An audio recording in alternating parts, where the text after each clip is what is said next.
chest thumping, boom like a baseline pound. King Kong stepping, make the whole earth bow. Banana clip bars, peel the truth, spit it raw. Silverback stature, no cap in my jaw. Swinging through the jungle vines like a mic cord. Fists like anvils, leave the ground floored. Coconut crack, that's a hard head dude. Wisdom in my eyes, but the knuckles stay cruel. King of the jungle, the crown fits snug. Beat on my chest, watch the whole world shrug. From the treetops down to the mud. Gorilla's the name and I'm royal blood. Bamboo feast, teeth sharp as a blade. Roots run deep, can't chop this shade. Treehouse throne, I'm the jungle's mayor. Banish hyenas, they don't breathe my air. Rumble in the canopy, thunder in the sky. Alpha move silent, don't need no alibi. Chest like a drum, it command respect. Banana Republic and my squad's direct. Call it a safari, but I'm the guy. Jungle GPS, keep my fam supplied. Enemies try, but they slip and slide. Mighty gorilla with the earth as my pride.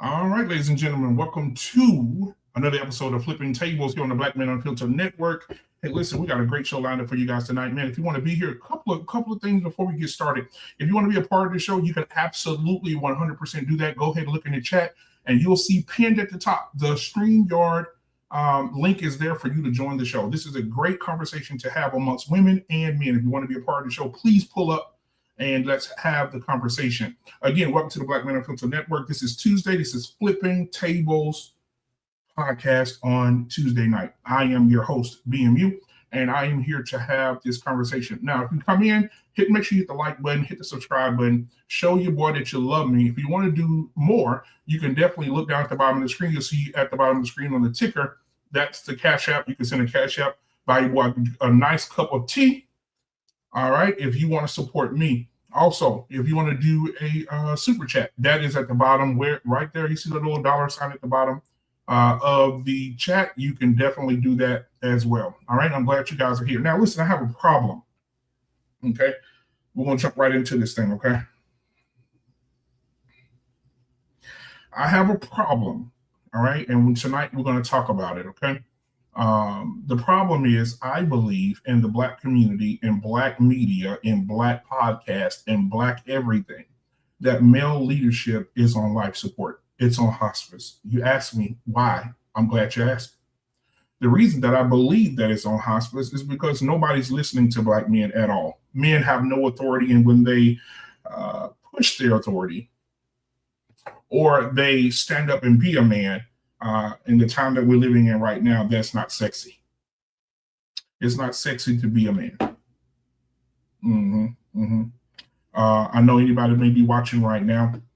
If you're a husband sitting at home with a gruesome and unloving wife, men who are dating, men who are about to get married to the devil, men who are in the community who get no appreciation for all that they do, just for all those guys that want to be leaders.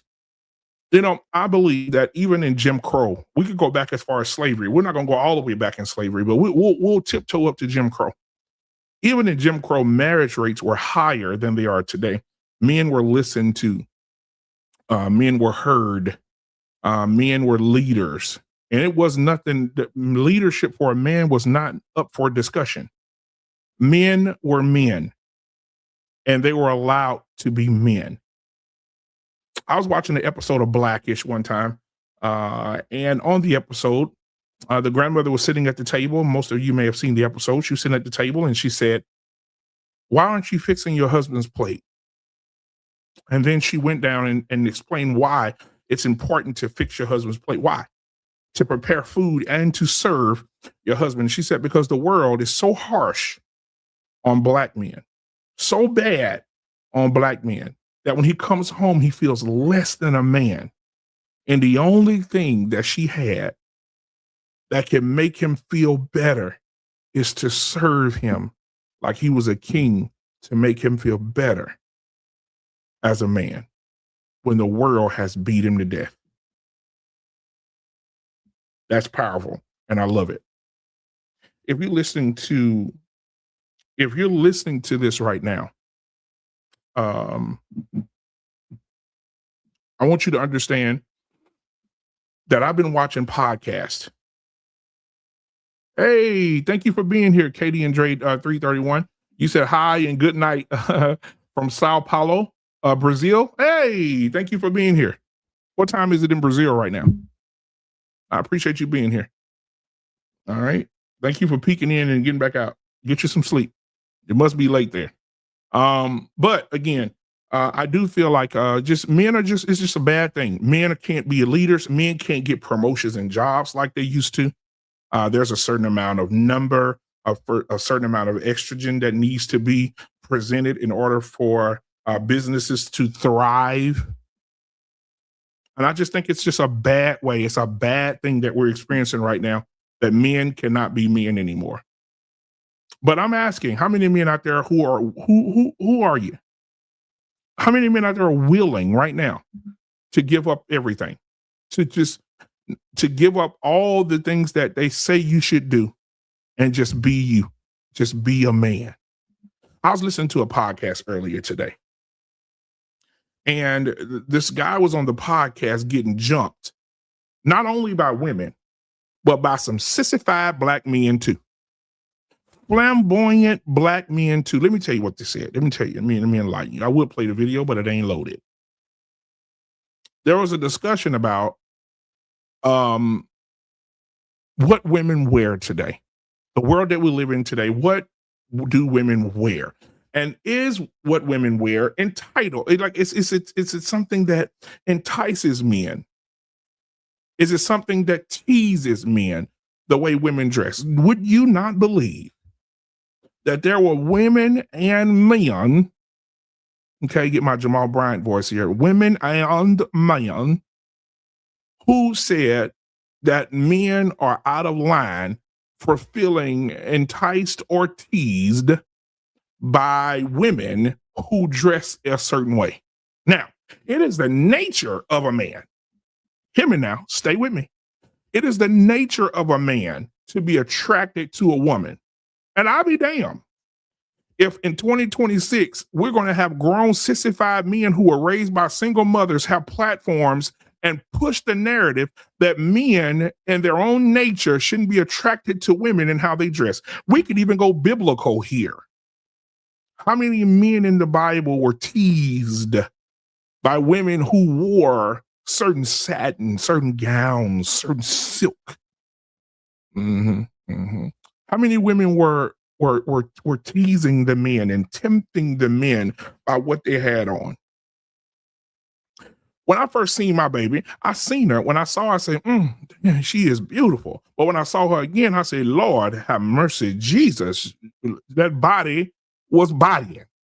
And so I don't understand how we can see a woman dressed in a certain way and not be enticed and or teased by what she wear. I know I'm talking. I know I'm preaching tonight. Anybody want to challenge this, they can come up.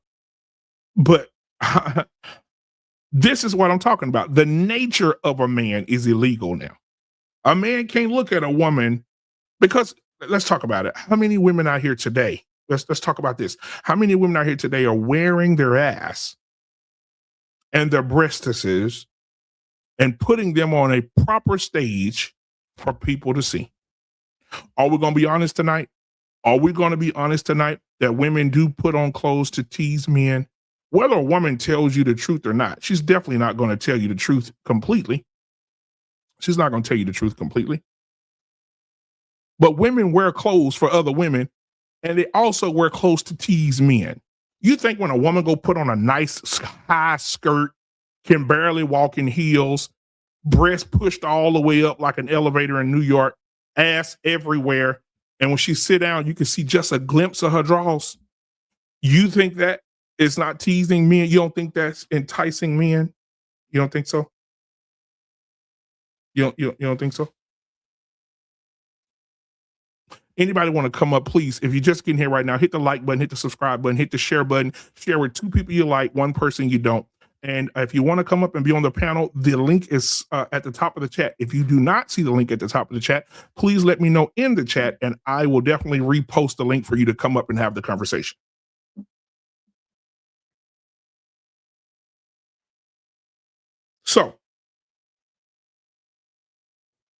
All right, all right, all right. Yeah, I'm just my people are reaching out to me here. Okay, good.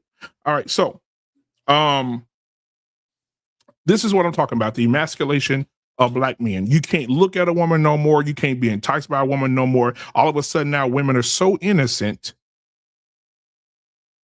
Okay? The women are so innocent that they don't entice men. Okay, y'all, I'm tell y'all a secret. Men are not supposed to be in, because it is a man's nature to be enticed by a woman and to be attracted to a woman. But I want to say something. I'm going to tell y'all a secret.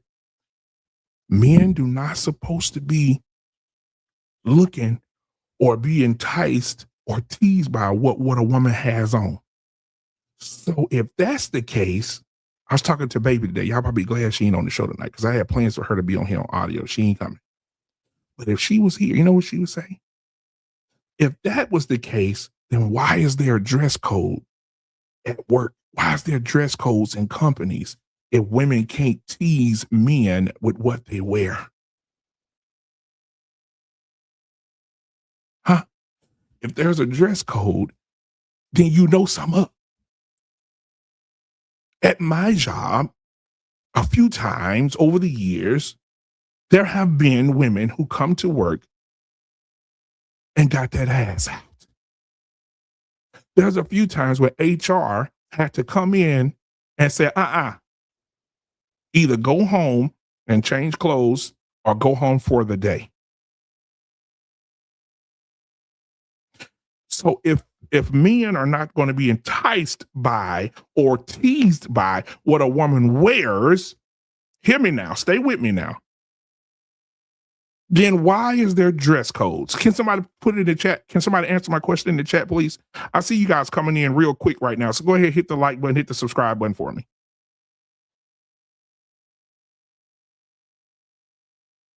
Hit the like button, hit the subscribe button for me.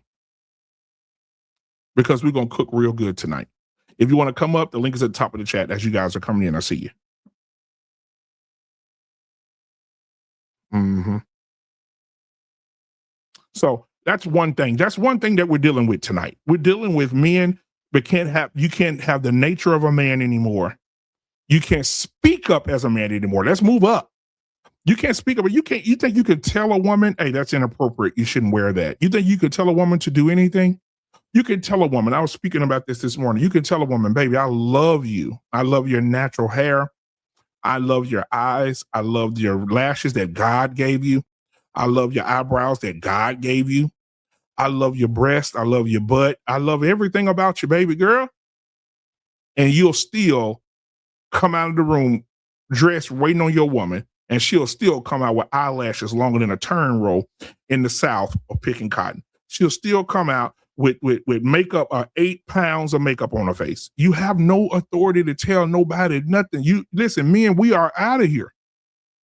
If something don't change, we are out of here. The world's going to be ran by sisses and misses. Men will have no place. You can't talk to a woman about nothing. Everything a man does is under a microscope. Everything a woman does, they take it to God. Am I wrong? Everything that a man does, he's a dog, low down bastard. Why would you go out and do that? But the nature of a man is to be attracted to women. And now they're telling you, if you're attracted to a woman and you invite that woman over for some sex, and if you put that woman on a plane, that's trafficking. Or yes, the man law says you can't bring a woman over lines and buy her stuff and treat her nice and spend a lot of money on her, because that's trafficking. You're trafficking. The man law. And if most of you niggas don't know what the man law started simply with who? Jack Johnson, one of the most famous boxers of all time, knocked out so many white men they had to create a law to put him in jail. Jack Johnson had all them white women hemmed up, had their ankles by their ears, and hemmed them up. And they made a law to put any black man in jail who is spending large amounts of money and taking women over state lines. That means you're trafficking. So by nature, men, it's getting to the point now you can't do nothing. The entire system tells you that you can't be attracted to a woman. If you say something to her, it could be harassment. If you take her across state lines and buy her a Gucci bag, it's trafficking. Stay with me now. You can't talk to kids. You can't talk to. You can't do anything. You can't be with your kids. You can't spend time with your kids. You can't do nothing with your kids. The system allows you to be played with. When is it going to take? Or what is it going to take for men to stand up and be what they need to be? Why are we scared? Where is the fear? Because these sissies and misses, these sissies and misses are clowning. These sissies and misses, they acting a fool. They acting a plum fool out here. They saying what they want to say, and these men have these platforms who sit up all day on these platforms with their feminine, flamboyant asses, and they sit on these platforms and they kiss the feet and lick the toes of these women. Are all women wrong? Absolutely not. But when you have a channel or you have a podcast where you hold never and ever hold nobody accountable but men, we have a problem. There's no men. And guess what? I dare you to go to one of these podcasts and try to speak up for men or try to stand in the gap for men. They'll cuss your ass out. And then they'll let the women on the panel call you bitch ass niggas. You a bitch. You ain't shit. You fat. You ugly mother. They will let them talk to you like nothing. But when you regurgitate that same energy and call them out their name, then all the sissies on the panel, the men, the flamboyant, the men who act like women will interrupt you and say, we don't talk to women like that over here. I've seen it.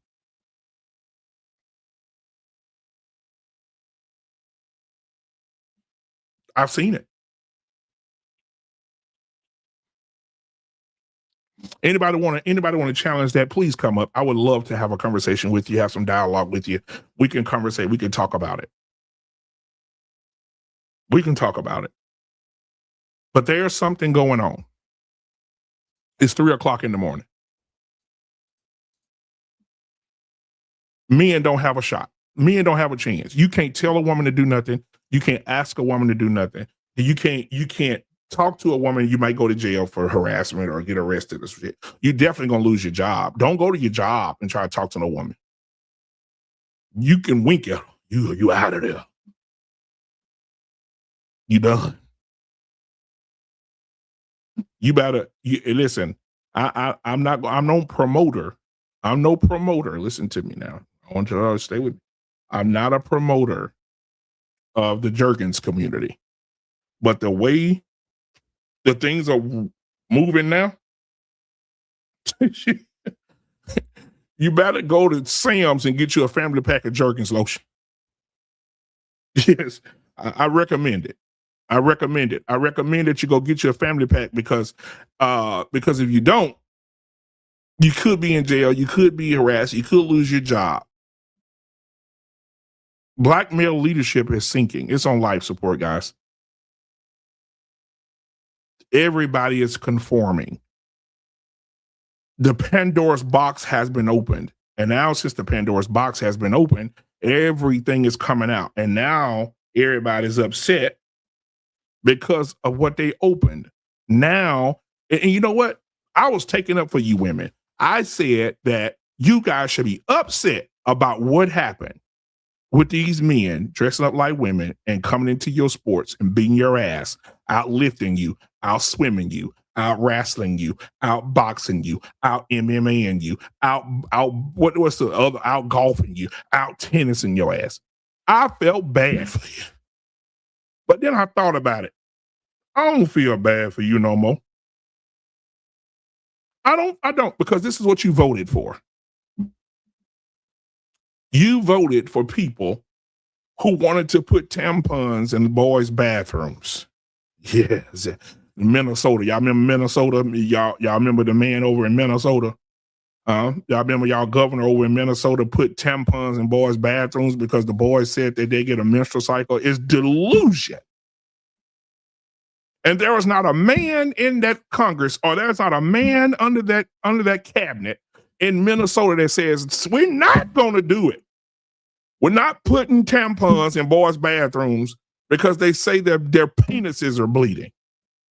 We're not going to do it. Not one man stood up because they felt like they'll lose everything.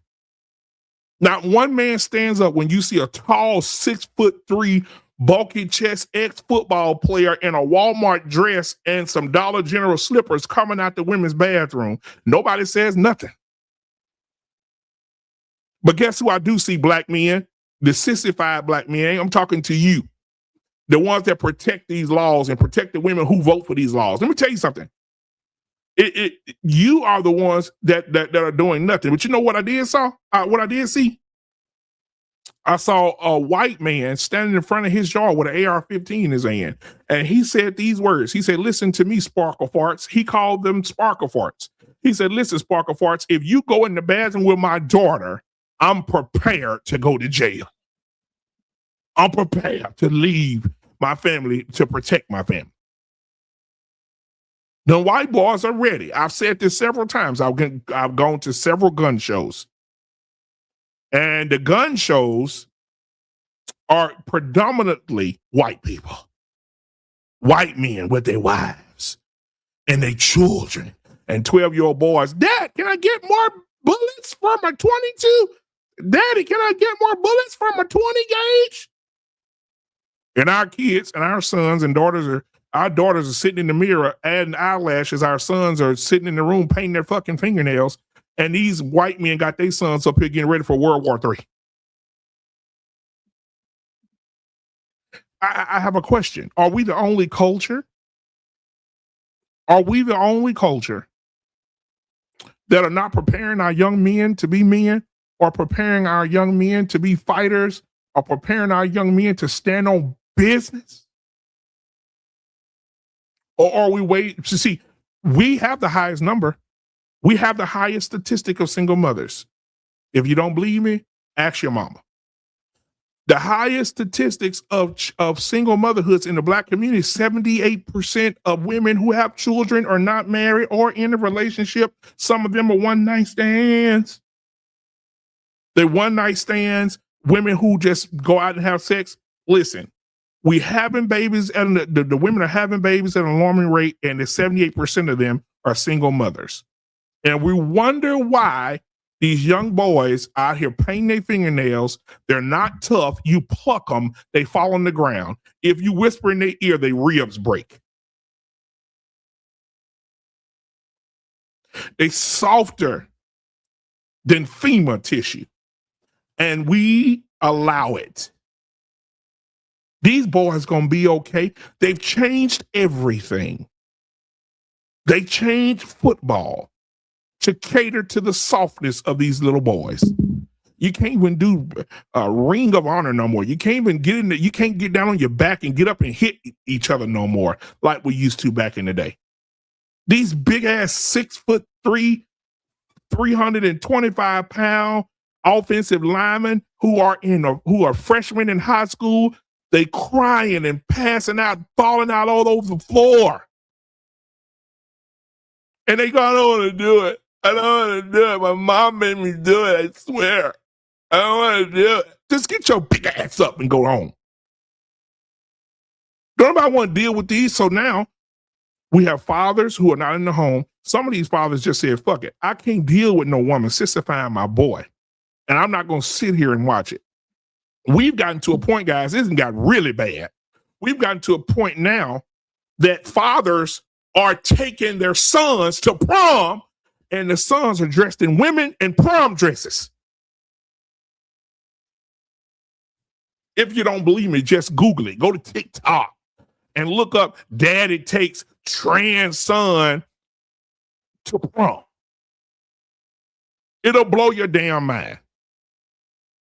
A grown-ass 60-year-old man, gray beard, no better, escorting his trans son to prom. And the son, I'm gonna see if I can find it. And the son got a weave, a quick weave, nails painted, long ass prom dress to go down the street. And his dad would pull up. He over there crying. My daddy's here. They take me to prom. Oh my God. All the hiccuping and shit. Instead of his daddy getting out the car and saying, I ain't taking you like this. Get your punk ass in the house and put on some slacks. That's what he should have told him. But he ain't do it. He escorted him on to the prom. Son, I got you. Come on, grab my arm. I wish my son would. Dad, I want to go to prom, and our son come out the house in a purple dress. We're going to tear that damn driveway up. It's going to be glass. It's going to be tailgates and garage door pieces everywhere.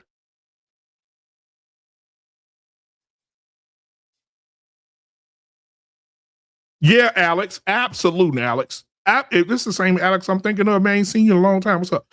But yeah, absolutely, Alex. I'm not going to say the men are raising these 65 boys. I'm saying that the women have so much power.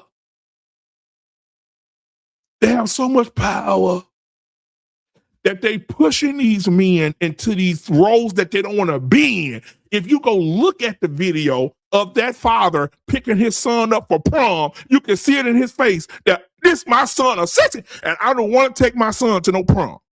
But I guarantee you his old lady, no, that's what we said in the South. His old lady said, you better take him or you ain't getting no more of this old pussy. Men, we got to stop this. We got to stop allowing coochie, vagina, vajayjay, hotbox, kitten cat, cuckoo, meow, all that, whatever you want to call it. We got to stop allowing the coochie to conform us into a slave pit of us being told what to do and us to accept things that we would normally accept.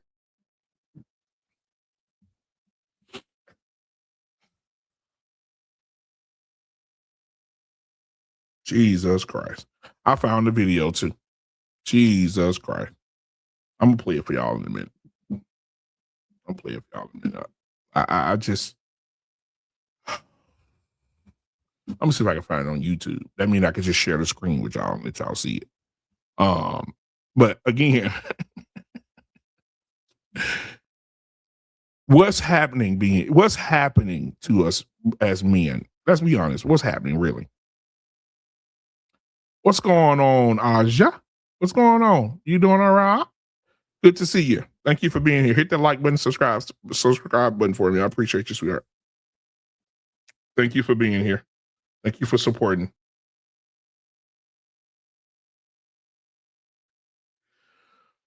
So what are we going to do? Can y'all put it in the chat? What are we going to do? See, I already had this stuff here. I already typed out here. Let me see if I can find this man taking his son to prom on YouTube, because I got to show y'all, because I can share that real quick. I ain't got my Instagram pulled up on here. Let me see. Let's see. Man taking son to prom. Jesus Christ.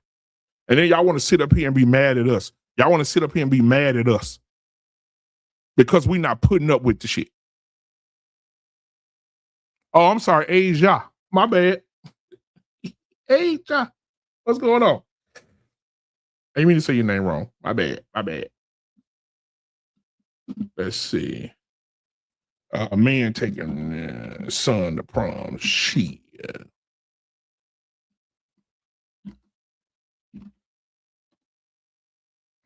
Oh, I found this sugar bear shit right here, right now. Let me pull it up. Look at this. Hold on a minute. Let me pull it up, because we got people reviewing it. I want y'all to see this sissy being picked up by his. Look at his daddy. Ow! Let me pull it up. My nerves bad. I almost had a stroke right there. Let me show y'all this. What's up, man, Jerry? You want to come up here, man? Link in the chat. I want y'all to see this. And this is what they want us to accept. Okay, let me put this up on the big screen. I want y'all to see this. Let me get myself out the way. I don't even want to be in the way. Look at this. Grown ass black man taking his son to prom in a dress. The boy got a quick weave, look better than half the women I know. Look at this. Yeah, look at this. Oh, somebody, anybody. Why you tell me they roll like this? Why? Why you tell me they roll like this? Look at them. Oh. I want y'all to get in the chat. I need y'all to be active tonight. Get in the chat. Also, get in the chat, send a cash app or something. I don't do this shit for free. Send a cash app or something so we can continue this show. Go ahead and send a cash app right now. Everybody in this chat right now, everybody in this chat send $1. I got $30 up in the cash app. If you want to send a super chat, send a super chat. But back to what I was saying before I was rudely interrupted by this purple dress and bow tie, long hair, confused.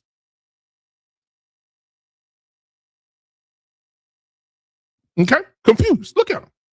Her, him, them. I don't know. I don't know. But how many of y'all gonna accept this? And look how he started crying. I guess his daddy told him, hell no, and the mama made him go, look how the daddy coming up the damn driveway. Look. And he got a matching suit. They got the same suit on, but the boy got a damn dress on. Yes. Aja. That's the same. That's a boy. Are you hearing me? That's a boy. That's a boy, Damon. That's a boy, Damon. But we still gonna play games. Anthony Mackie, 11 months ago, got on the pivot and told everybody how he don't play with his sons. He said he don't play no games. And guess what? Those same feminine, flamboyant, sissified YouTube content creators were on here saying that Anthony Mackie was a liar. Anthony Mackie shouldn't teach his sons to be protectors and teach his sons to be watching over the house while he not there, while he out making this money. Aja, I don't know. Aja said, why doesn't he want to be proud? Why doesn't he want to be proud to be a man? I don't know. But the thing is, what I'm talking about tonight with black male leadership, a black man, all jokes aside right now, guys, the black male leadership, black male leadership should look like this. Son, I understand that you want to live an alternate life. However, it is unnatural for you to live this life. So what I'm going to do is express to you how important it is for you to be a man, and especially a black man. What is happening to you is called orchestrated delusion. The world would like to see more men be feminine because they know the softness can't and will not fight back. And so we're going to make every little black, because they believe that black men are stronger, they're faster. If you don't believe me, take all black men out of sports and see how many leagues survive. NFL will be over in a day. NBA will be over in a month. They know we're faster. They know we're stronger. They know we're more. They know our swag is better. They know we look better. Our hairlines look better. We have better grades of hair. We come in all different sorts and colors: yellow skin, dark skin, caramel, purple, albino. We come in all different flavors. Pause. And you think that they want to see men united, men standing up for something, men standing on the front lines, who would rather beat their chest than to beat a booty hole? You think that's what they want you. That's why when y'all were out here protesting, we want Kamala, and Kamala is over there at the Pride Parade. You know why? Because she married the oppressor. She does not have any children with the oppressor. She took on two of the oppressor's children, and she never had any black children of her own. So she basically did what the feminist movement did to black women. followed the oppressor, and then the oppressor cut you loose and left you high and dry.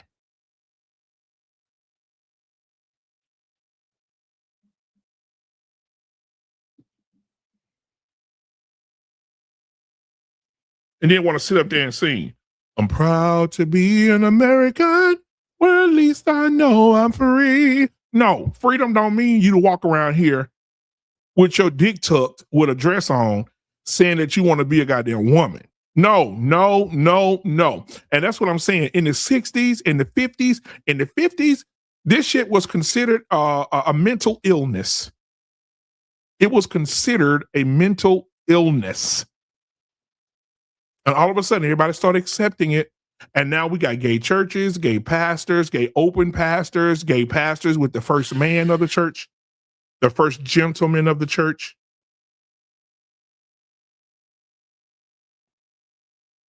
I just hope God wake up one day and say, and just slap earth. Boom. I mean, it's time. I mean, it's getting real bad out here.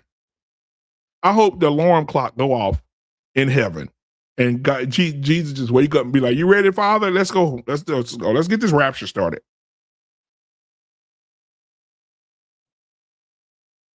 How many men are going to stand up?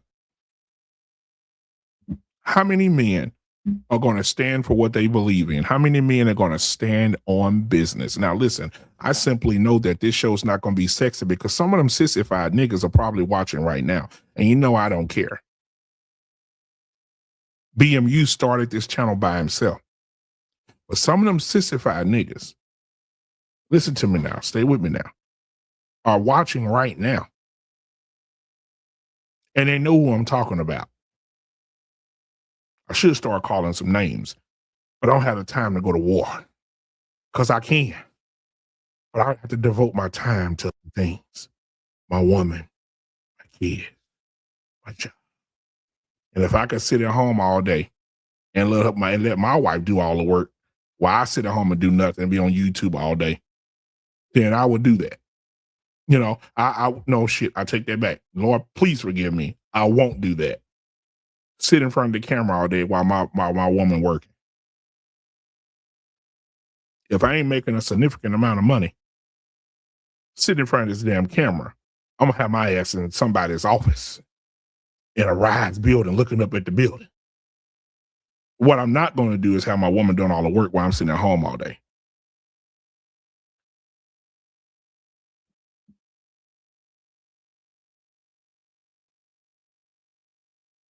You niggas crazy.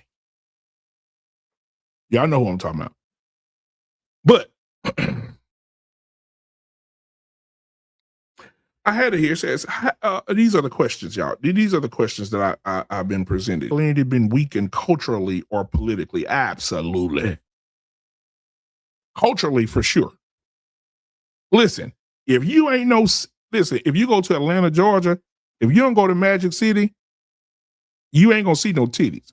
Listen, there's a lot of niggas in Atlanta, and all of them want to be women. All of them. And y'all niggas are the ones, and I'm not gonna say niggas, y'all women, the women are the ones who support this behavior. They have a best friend who's gay, and they have a man who's, oh my God, oh, that's my friend. Me and him been friends forever. And they support this shit.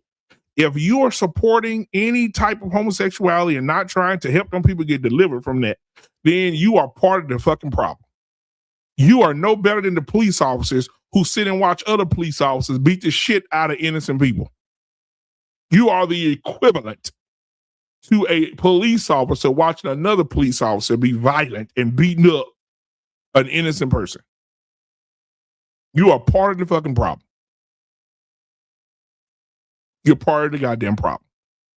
Again, I see y'all coming in droves right now. Hit the like button. Hit the subscribe button. All right? Get in the chat. Let me know how you feel. If you want to come up, the link is at the top of the chat. If you don't see the link, let me know in the chat, and I will definitely get it over to you. I'll definitely get it over to you.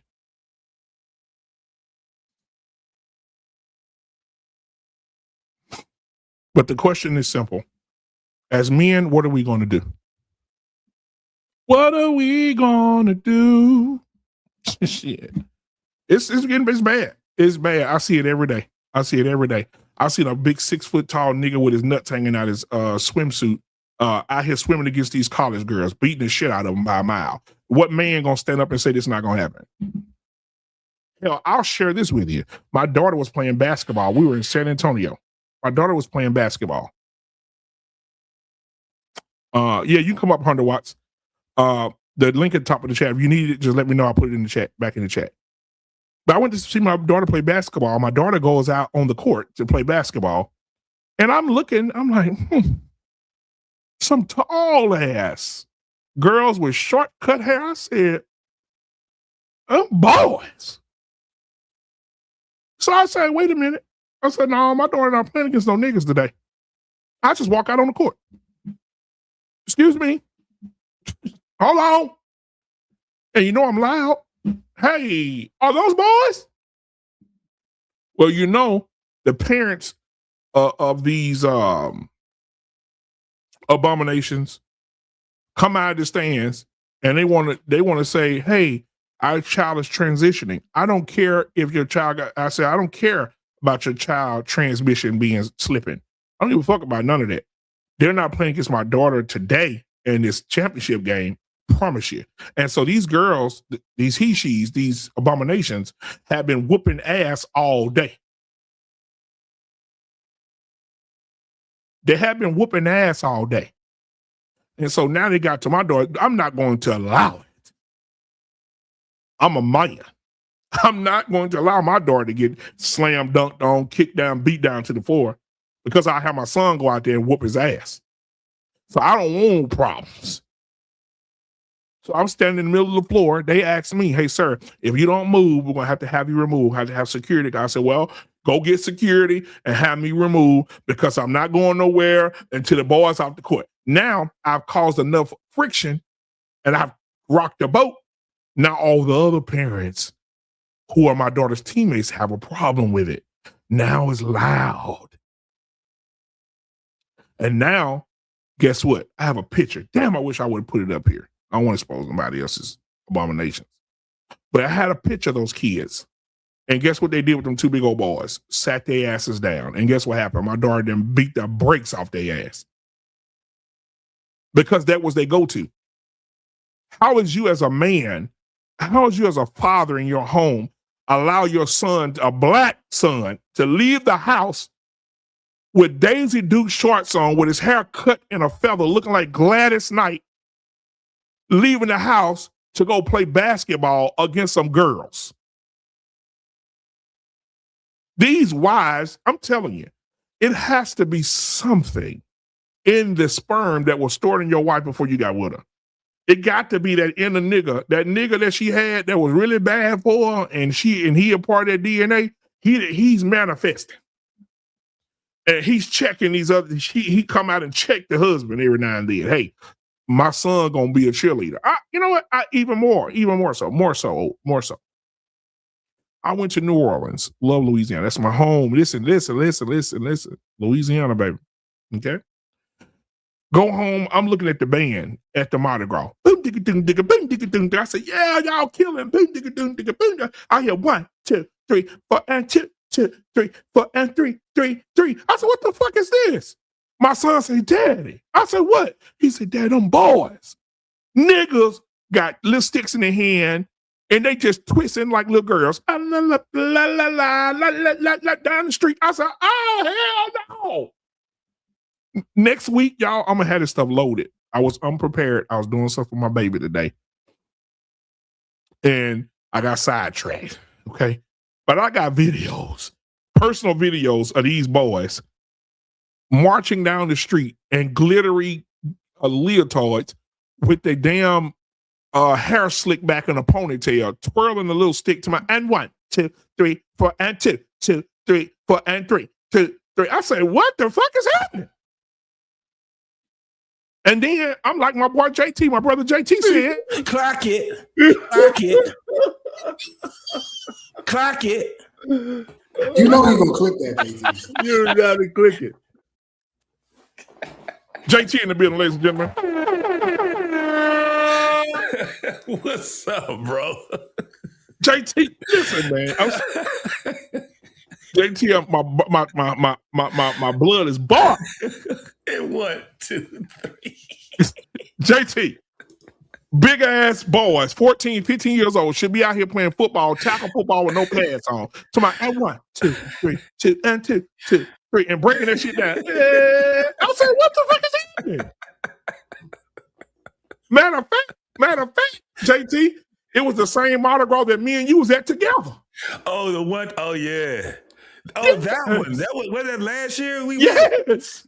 Yes. Yes. We could not get to each other for shit. For shit. It was, man, that shit was off the It chain. was packed, boy. It was so many damn people. I couldn't get to you, brother. I was like, man, yeah, I ain't gonna be able to see JT today. Damn, it took me forever to find my youngest daughter because she was working and she was just getting out. She was working at the Mardi Gras. So we was just all over the place. But yeah. Boy, I went to the day parade and the night one. That's when I called you when I was at the night. Yeah. Right. When the kids can't go to. Yeah. And I was at the we went to the Luna Ball earlier that day. And then it was, you sent me the videos. Yep. And then there was a couple other it was another ball we went to and they had one of them, it was at the what center is that, bro? And the parade, I think the parade you was at, they went through. Did they go? Because they went through that center. Yep. So yeah, man, it took, man, we couldn't get to each other at all, man. Bro. There were too many people. Yeah. When I heard, like, I was hearing the same shit you was hearing on the phone, and we still couldn't find out. I'm like, damn. But listen, man. So let me ask you, man. How do you feel about this for real, though, all jokes aside? How do you feel about male leadership, man? I said it's on life support. And I want to ask you this. Who's killing Black masculinity? This is the question I have for you. You go ahead. Floor is yours. Yeah, so, I do believe that it is on life support. It's not all the way dead. We fighting hard. The men that actually standing on ground, we fighting really hard, bro. But it's very difficult for men in these days and time to actually show true leadership, because it's kind of like what we, said in one of your other shows, that this marriage thing now, it turns into it's false. You know what I'm saying? It's a bad deal for a lot of these men because they can't be leaders in these arrangements that they're in now. So, and this is what's crazy, Black Man. Go ahead. You got a lot of right now. The way it is that you have the children and the wife or the mother. The children and the father are the ones that's following the mother's lead, and she's leading them to hell. And this is for the majority of what I see. It's going to get worse because of what you just talked about. A lot of these boys, they're learning that femininity is the way to go. And they can't even get that done right because they're too upset, mad, and they're enraged. You know what I'm saying? So, yeah, it's fucked up. Man, it takes the caramel in the building tonight. She said, hey, dear, just running through to say hello. What's up, girl? He said, great topic. I pray that men pull strong and women get in lockstep with y'all. Absolutely. We appreciate you because you've always been an advocate for us on this channel. That's why you have the wrench. So I appreciate you, Sugarfoot. And thank you for being here tonight and supporting the channel as you always do. But JT, back to what I was saying, man, I look at this emasculation thing. Today, I was watching a podcast today. Mm-hmm. I ain't got to tell you who it is. You already know who it is. And there's only one name that come to mind, but go ahead. They was in the comments, bro. I mean, not comments. They was on the panel, and they said that the man got on there. He said sometimes women dress inappropriately and tease men. Mm-hmm. This sissified, flamboyant ass nigga said, "Oh, what? I don't know nobody that do. I don't know no women that try to entice men with their clothes. What? Or try to tease men with their clothes." I said, my baby teasing me now walking through here. Shit. And all of them on the panel, he got attacked. I mean, when I tell you they all got on his ass, they got on his ass and attacked that man for saying that women tease men because of the clothes. Sometimes they can tease men because of the clothes they wear. That's crazy. It starts with the ideology. Yeah. And what is that? Come on, you tell them. You can't, if you got a man that's already given what his observation is, and he's given that synopsis of his observation, you can't have a panel full of women and less than men to be able to have that conversation with, because they're going to make him out to be the damn the villain, right? As soon as he says something, it's no, you hate women. You hate women. That's basically where it is. So it's kind of like men is, if you have to be able to say something to stand on it, you can't care about who likes you or who's going to agree with you. You just got to stand on that shit. Oh, one of the women on the show said, "Oh, let me go. This is 2026. I don't give a goddamn if it's 1956. If a woman put on something provocative, she gonna get looked at. I don't understand the problem. And I don't understand how it's disgusting for a man to look upon a woman who is dressed inappropriately or dressed like, real sexy, titties, ass out. Every man gonna look. We all gonna look. Yeah, absolutely. The craziest part is that they don't even have to wear real skimpy clothes and all of this stuff, and men would still find them attractive. That's what they don't understand. It's kind of like it's like they try to correct something or fix something that wasn't broke in the first place.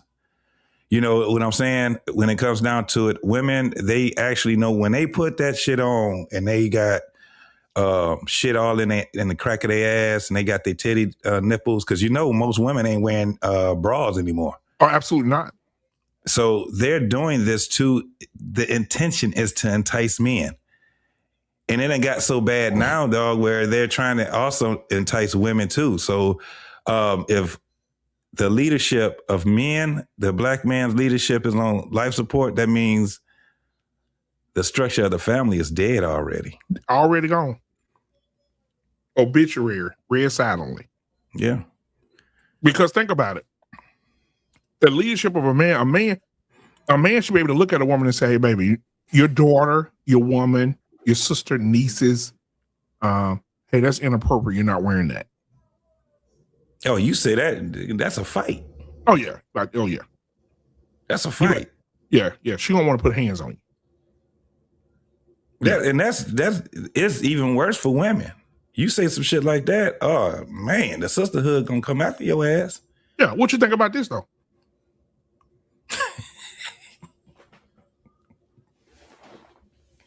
And if you look at the video, it's nothing but women surrounding him, and then the man looked like the daddy is doing that walk of shame. He's doing a walk of shame. We had that video up one time, and that was one of the things I said. I said that man he got shamed into acquiescing to being able to follow the ideology of walking your son down with a dress on at a prom. And they probably told him, you must don't love your child. That's still your baby. Yeah, this is the thing. Because you don't like what they do and you try to correct it, they say that you don't love your child. Exactly. No, he does it. Actually, it's because he does love his child. Exactly. But men have fallen so bad to the point that they just want the kids and the moms to like them. They ain't even married to the mom, by the way.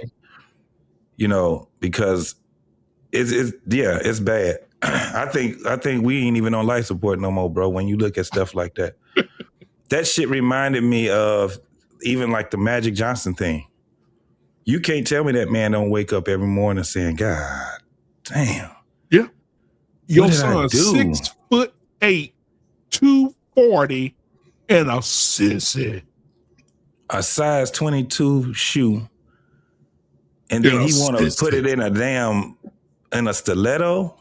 Yep. Nigga, that shit is like a bike ramp. Yep. But it's the ideology of this and how men have fallen so bad, black men specifically, have fallen so bad where they fell into this ideology where they want people to like them. You know, it was a time where men didn't give a fuck who liked them or not. Exactly. They didn't care. Oh, especially if they stood on righteousness. Oh, shit. Ladies and gentlemen, I want to stop the show for just a second. We have a new guest in the building, okay? He is also a part of the Black Man Unfiltered Network, all right? He has his show coming on tomorrow. Make sure you guys are here at 9 Central Standard Time, all right? He is here tonight. Tyrus is in the building, ladies and gentlemen. Hey, guys. How's it going? What up, though, man? Tyrus, I was just doing some real feminine shit, like building my AI and researching infrastructure projects. And I forgot to do masculine thing, like worry about two dudes sword fighting like you guys are doing. So I wanted to come up here and let's be masculine and talk about what gay guys are doing. Right? That's real masculine shit. Right. Yeah. Okay. So I'm glad you're here. So we can have this conversation. So listen, I'm talking about men who black male leadership who are not. Did you see this video? I want to make sure. Did you see this video before? Yeah, I saw it. But hey, play it again, so we're all on the same page. Yeah. Let me get you together here. Let me start it back over. Look at this father. Instead of this is a failure in male leadership. Failure. He's a failure. He's a failure. Absolutely. As a black man, he is a failure. He's a failure. And he's the reason why the black community looks like it. This is why. This is why these boys are softer than femur tissue. It's because daddy's like that. We supposed to just be like, is this supposed to be like the Warriors? We just supposed to be walking around like the Bronx, New York in the 70s, just beating random people up? Is that masculine? That ain't we just supposed to be beating people's asses all day, bro. You being disingenuous, like come on, dog. Come on. It's one person, dog. It's a handful of people, JT. Like, come on with this. No, it's not. It's Tyrus, listen. My kids are in school, Tyrus. My kids are in school. Tyrus, my kids are in school, Tyrus. My daughter was in an AAU game last year, and two boys walked on the floor as the starting five playing against my daughter. Oh, Lord. What are we talking about? Send the National Guard. Yes. Send Vladimir Putin. What are we talking about? Put an end to that shit. No, this is the thing. Yes, put an end to that shit. You know what? Stop the narrative. When I come up here, I want to know facts. So can we Google how many transgendered people there are in this country? No, I don't want to. How many of them play sports? No, I don't want to. You don't want to because you already know the answer. And you already know you're fear-mongering, you being a helicopter parent, you doing all this nonsense about nothing. Hold on, Tyrus, let me ask you a question. Do any one of your beautiful children play a sport? Yes, they're both in track. Okay, so if your daughter lined up in the 100 and a dude got up beside your daughter and they say, set, and you saw big calf muscles in that boy up against your daughter and you didn't work hard with your baby girl, you're going to be okay with that boy smoking your daughter. Bro, I don't know. And BM, I don't care. Right. So that's the point. I don't give a shit. But Tyrus, because ain't none of them going to get a tax break from that. Ain't none of that shit going to lower my Verizon bill. None of that shit's going to lower my property taxes. We ain't talking about that. But what about your daughter's feelings? No. You're talking about black male leadership, right? That's what black male leaders should be worried about. Not freaking 0.006 of the population. You are fear-mongering over 0.006 of the population. You should be fear-mongering about our black men being sent to Iran right now. Is that masculine?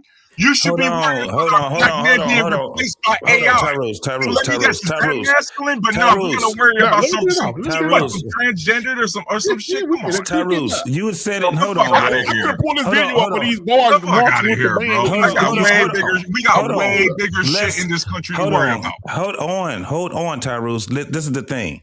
those things are those things are important too. This ain't what we talking about. The way that you out here trying to set this narrative, homie, you are disingenuous in your conversation, homie. You are absolutely, you are. You went and start talking about goddamn politics and all of that shit. We're not talking about that tonight. Black we're talking about male leadership on life support.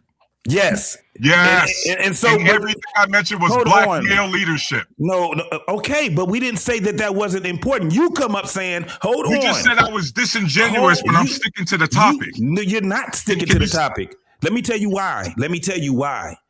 The reason why you're not sticking to the topic, we had something that we were specifically talking about. You coming up here talking about, first and foremost, you shouldn't even be in a conversation if you don't care. You don't give a fuck about it. That's why when you come here and you start talking about how many... was you not talking about the transgender and the feminine boys? We were talking about a father. CJT, no. Let's stop right now. BM, did you not mention that at the start of your show?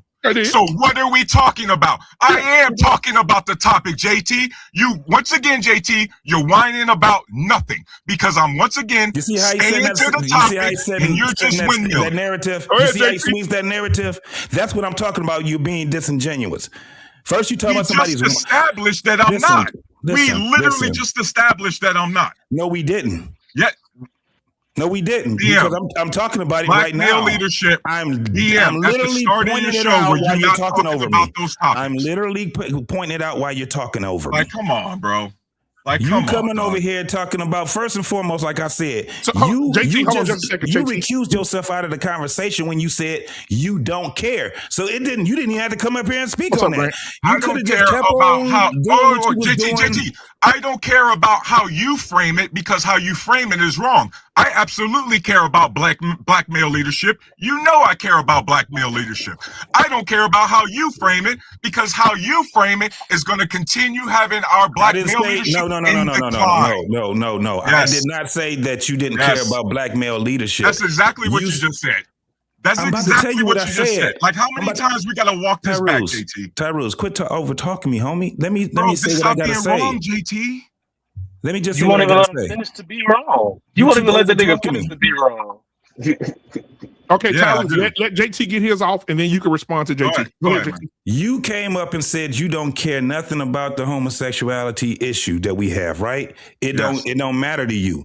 That means you recuse yourself out of the damn conversation. No, I didn't. Because what is the topic, BMU? BMU, what's the topic? The topic is black male leadership is on life support. Which means even though you're talking about homosexuality, that is a subtopic of the general topic itself. That's where we were. That's where we were. BM, the general topic is what?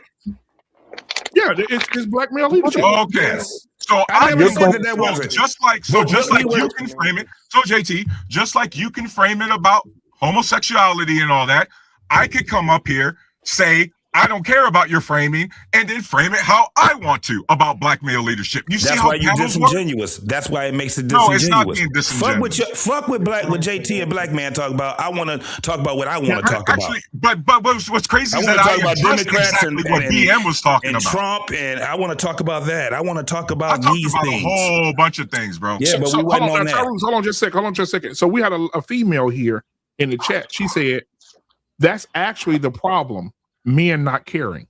How would you respond to her?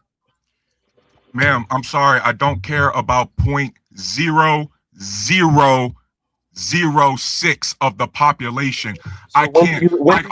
No, let me answer the question, please. Because she's clearly. So you don't want to get cut off. You don't want to get cut off. You see, ma'am, right now, that 0.006 of the population, ma'am, that's not going to fix the potholes in the middle of the highway. See? That 0.00, but no, because we're talking about black male leadership, right? So, I don't care about homosexuality from the black male leadership standpoint because it's irrelevant. So you guys just don't like the answer. You guys just don't like the answer. Hold on, JT. So you don't think so? Tyrese, I'm actually this directly. We gotta get everybody else in here. We gotta get Grant in here. We gotta get Hunter Watts in here. So you don't believe that there is an agenda to feminize black men? No. Hunter Watts. Grant came first. Grant, what do you think? Welcome to the show. My boy Lost in Translation in the building. What's going on, my boy? Grant, I'm gonna let you go first. Then we get Hunter Watson. Loss can come hit y'all from the. Never mind. Pause. Man. Grant, what are your Big thoughts? pause. Hey, you see, hey, is that masculine BMU? God dang. Bro. Pause is masculine. Pause, because we were recognizing that it's some feminine shit. Go ahead, Grant. I mean, I tend to also believe spending this much time on a very small group of people it just doesn't seem it's effective in this sense. And I think leadership is occurring. I mean, ultimately, you see people attempting it. You wouldn't have panels like this if people are at least asking the question. Mm. And so I just think that maybe if we focus on how do you impact the kids or the young men who are interested in a certain idea, I think could be far more beneficial. I think looking at the edge cases could be problematic. And so I just think we need to be a little bit more thoughtful about sort of who we demonize, who we use as scapegoats for what are real consequential problems within the larger African American community. So I do think there are issues to be examined. I don't necessarily know if some of the fringe cases are useful in this case. Okay, now let me say this. Hunter Watts, go ahead and say what you got to say, and then I'm gonna ask y'all a question. Go ahead, Hunter Watts.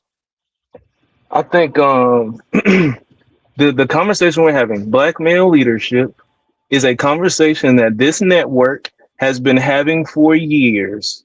This conversation has been had in many aspects, and this conversation in particular was at one point, because we know how this network works, where this can be turned into a 4-hour conversation, and it will be a full conversation, and it won't just be stuck on homosexuality. Exactly. Anybody that's been around this network long enough knows that, and anyone who hasn't been here, you can take your ass to some videos and watch some shit. It's proof in the product. Okay. Now, the conversation that we're having right now, you keep throwing out that percentage, that small number, and yes, it's a small number. But the point that us as parents, especially as the parents of athletes, female athletes in particular, when are we supposed to start paying attention? Is it supposed to be after there's a whole fucking, what is the percentage when we're supposed to care? I don't care if the percentage is 0.001%. I don't want my daughter competing with a man. I don't give a fuck what the percentage is. When is it that it becomes a conversation when that's important? For one. For two, it was an overarching conversation that was happening before you started throwing that small ass number statistic, because it wasn't even the transgender in particular that was being spoken about. It was how soft some of these boys are coming up. And that the transitioning is an example of how soft some of these boys are. These little niggas are soft as hell. They are. They don't even like falling off a bike without their mama coming putting a Band-Aid on them. These little boys is fucking soft. Okay. And that was the conversation that we were having. The conversation was, what are we doing as Black men to help make these boys soft as hell? And what do we need to be doing to stop that shit? Because these boys is soft as hell. So that's what the conversation was. It wasn't particularly about being transgender. It was about how being soft turns into and becomes shit like that. All right. So I'm going to address your point by point. What's funny, 100 Watt, and BMU will know this too. Hey, BMU, if I did what 100 Watt told me to do and go back and watch old videos on this platform, who do you think we would find in there? Come on, BMU. What panelists do you think you would find in them older videos? Everybody sitting here right now. Everybody, including me, right? Yeah. Everybody including me for the last 2-3 years. So That's true. what are you talking about? And so now your second point. Again, 0.0006 of the transgender population. It's even smaller, 100 Watt, of actual athletes, which means a lot of you dudes is capping when you're talking about your daughters running against men. Somebody's lying because statistically they don't exist. I got the picture. You think they were put? No. Again, BMU, there's a picture of a transgendered swimmer, but to listen to you, hold on, 100 Watt, I'll let you go, and now I'm gonna address your point. To listen to you guys, you would think that every single meet, there was a transgender person in a woman's sport, and yet that's not statistically accurate remotely. You know what's, and Hunter Watt, please stop with the parent fear mongering, because as also a parent of 2 daughters, you know I have seen zero. You see how that works, Hunter Watt? Well, I've seen this transgendered people in this. Well, guess what, transgender? I haven't seen any of them. Oh, Hunter Watt, I haven't seen any transgender. Okay, You see how that works? No. So you see how anecdotal evidence works. And then on top of that, your sexuality does not determine your masculinity or femininity. Nobody said that. No one said that. What? No one said that. That's not what was said. Hold on. See, this is why stop. This is why you need to let me, Hunter Watt. This is why I said you need to let me address your points by point, because you literally just said, well, this is soft and it's going to lead to this. But now I'm making the claim or acknowledging that, and now you're saying that's not what we're saying. So why is it that I can quote you guys verbatim, and then now all of a sudden I'm taking you guys out of context? You did not quote me verbatim. Because that's not what I said. 100 Watt. Did you not say that this soft stuff is leading to the transition? Did you not? If we rewind this 5 minutes, we're not going to hear you say that. It is an example of and can lead to. Okay, so Tyrus, let me say this. You see what I mean? The goalpost keeps moving. The goalpost keeps moving. Tyrus, hold on, let me ask you a question. Yeah. When COVID first started, how many people had it? And if Trump would have acted, we could have stopped COVID, right? If we got patient zero and Trump would have just acted immediately, we could have stopped the pandemic, right? No. As bad as it was, right? No. Are you serious? Exactly, no. My point exactly. If you allow, what? I'm making a point. We couldn't stop the pandemic, right? Because it spread like wildfire, right? This is what happens. What Hunter Watts is saying is, why do we want to wait till it's 4 million boys running against girls before we say something? You have to nip it in the bud at the beginning and get rid of it completely.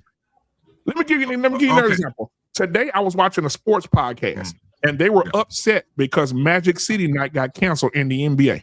They were going to have Magic City Night in Atlanta for the Atlanta Hawks and the Orlando Magic. That was going to be Monday coming up. Yeah, I heard about that, yeah. They canceled it. This commissioner canceled it. Well, Cameron, who is a rapper, everybody know who Cam is. Cameron says, why the fuck would you cancel? You know how you talk. Why the fuck would you cancel a Magic City Night when you got 2 men grinding on each other at the fucking Super Bowl? He said it's the biggest stage in the world. The 2 men grinding on each other at the fucking Super Bowl. And we can't have strippers at the fucking basketball game? You want to know how... You see what's being promoted, though? Yeah, Bad Bunny got up there, and there was 2 men up there grinding their dicks against each other. Nobody said nothing. Respectfully, BM, as a I guess we gotta quantify this now. As a straight married male just like you, it is so funny that I only noticed them 2 dudes grinding on each other after you super homophobic dude said something about it. So this is I ain't noticed none of that shit in the Super Bowl until listen, like you guys were just like. Let me ask. Hold on, Turtles. Let me ask the panel, and I just want to see. Let me just see where everybody thinks. Well, JT, before you ask that, let Loss go, because Loss been waiting patient. Loss go. Okay. JT, you don't want you to cook. Go ahead, Loss. I got it. It's just a question I had to ask. Here's my thing, man. Taru said it was 0.000 some odd %, right? Who's recording that shit? Here's my deal. I'm not worried about that number. The number I'm worried about is 70% of children being born out of wedlock and not having both parents in the home. To me, that is a greater indicator of what's really going on in the community. Yep, I agree. And when I think about stuff like that, don't agree, BM, because you just disagree with. Sorry, Loss. Sorry, no, I'm not done yet. People want to point the finger at male leadership. Nobody wants to call out the real problem, which is everybody else fellowship. Why is it that everybody wants to point the finger at the men? The men can have all the rules, put everything in place, but if nobody follows it, then what's the point? So I think men at this point are just saying, hey, I'm fed up with it. And that's the main reason why you see a lot of guys walking away from relationships, a lot of guys not even wanting to date anymore, because nobody wants to play by the rules. So my whole thing is this: when you have a whole generation of people who are raised by one specific gender, that's the reason why you have situations like what Black Man Unfiltered put up. And it's probably a little bit more relevant than that, because it doesn't show up in the form of a young man wearing a purple suit with a dress at the bottom. It shows up as young men being emotional and irrational when it comes to having conversations. It also shows up with young men being overly expressive with themselves or being overly emotional when particular situations arise, because they haven't had their father in their life to show them how to be a man. Those particular things are more akin to what we're really seeing versus whether or not some young man is wearing a dress. My issue is this: when is everybody else going to get on board and stop pointing the finger at the men? Because I think the men have started, they've gotten their things together. As a matter of fact, there's quite a few men. I read an article where there's about 4 million men now going overseas to find wives and starting families quietly. They're not beating their chests. They're not doing any of that. They just say, you know what? We're just going to build somewhere else. And as a result, our community looks like the mess that it is now. If you look at the Democratic Party now, it's a show. You know what I mean? We already know what that is. There's nobody who's standing out that's being a leader. Nobody who's actually galvanizing the community. Nobody has anything of value to say. And my thing is this: look what you've done to the leadership that you've had. You pointed the finger at the people who wanted to make a difference. And then on top of that, the men that you already have, you don't respect them at all. So my whole thing is this: when are we going to get everybody else on board? When are we going to stop pointing the finger at the men and saying that the men are the problem? When the men are the ones who actually built this country. The men are the ones who go out quietly and labor for the love of their family, whether they get appreciated or not. My whole thing is this: when you start honoring men and the contributions that they give to this particular country and this community, I assure you, you'll start having kids who want to be men. You'll start having women who want to honor men. You have people who are willing to follow the direction and move the community forward. But until we start doing that, I think we should just go ahead and stop pointing the finger at men and just say, hey, what are you doing to yourself to actually help those men to be better leaders, to be better fathers, to be better uncles and community guiders in your particular community? Don't point the finger at men anymore. I know it's not popular, and I know nobody want to hear it and nobody wants to come out and say it, but I'm going to come out and say it, and I dare anybody else to say anything about it. And you showed me an example of what women have actually come out and kids have come out and honored men time after time in this generation. And I'll show you how we can actually get this community back together again. You have to have a direction, and you have to have people willing to follow. And if you don't have people willing to follow, then there's really no need of us having this conversation. And I'm going to leave it at that. So, Lost, interesting enough, I think you know that about 80% of what you said, I agree with you with.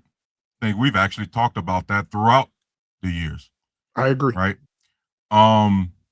Side note, it's funny how you can talk about this is a bigger issue and 100 Watt and BMU want to accuse you of changing the narrative. But I digress. No. But I digress. I digress. At the beginning of the show, what did I say?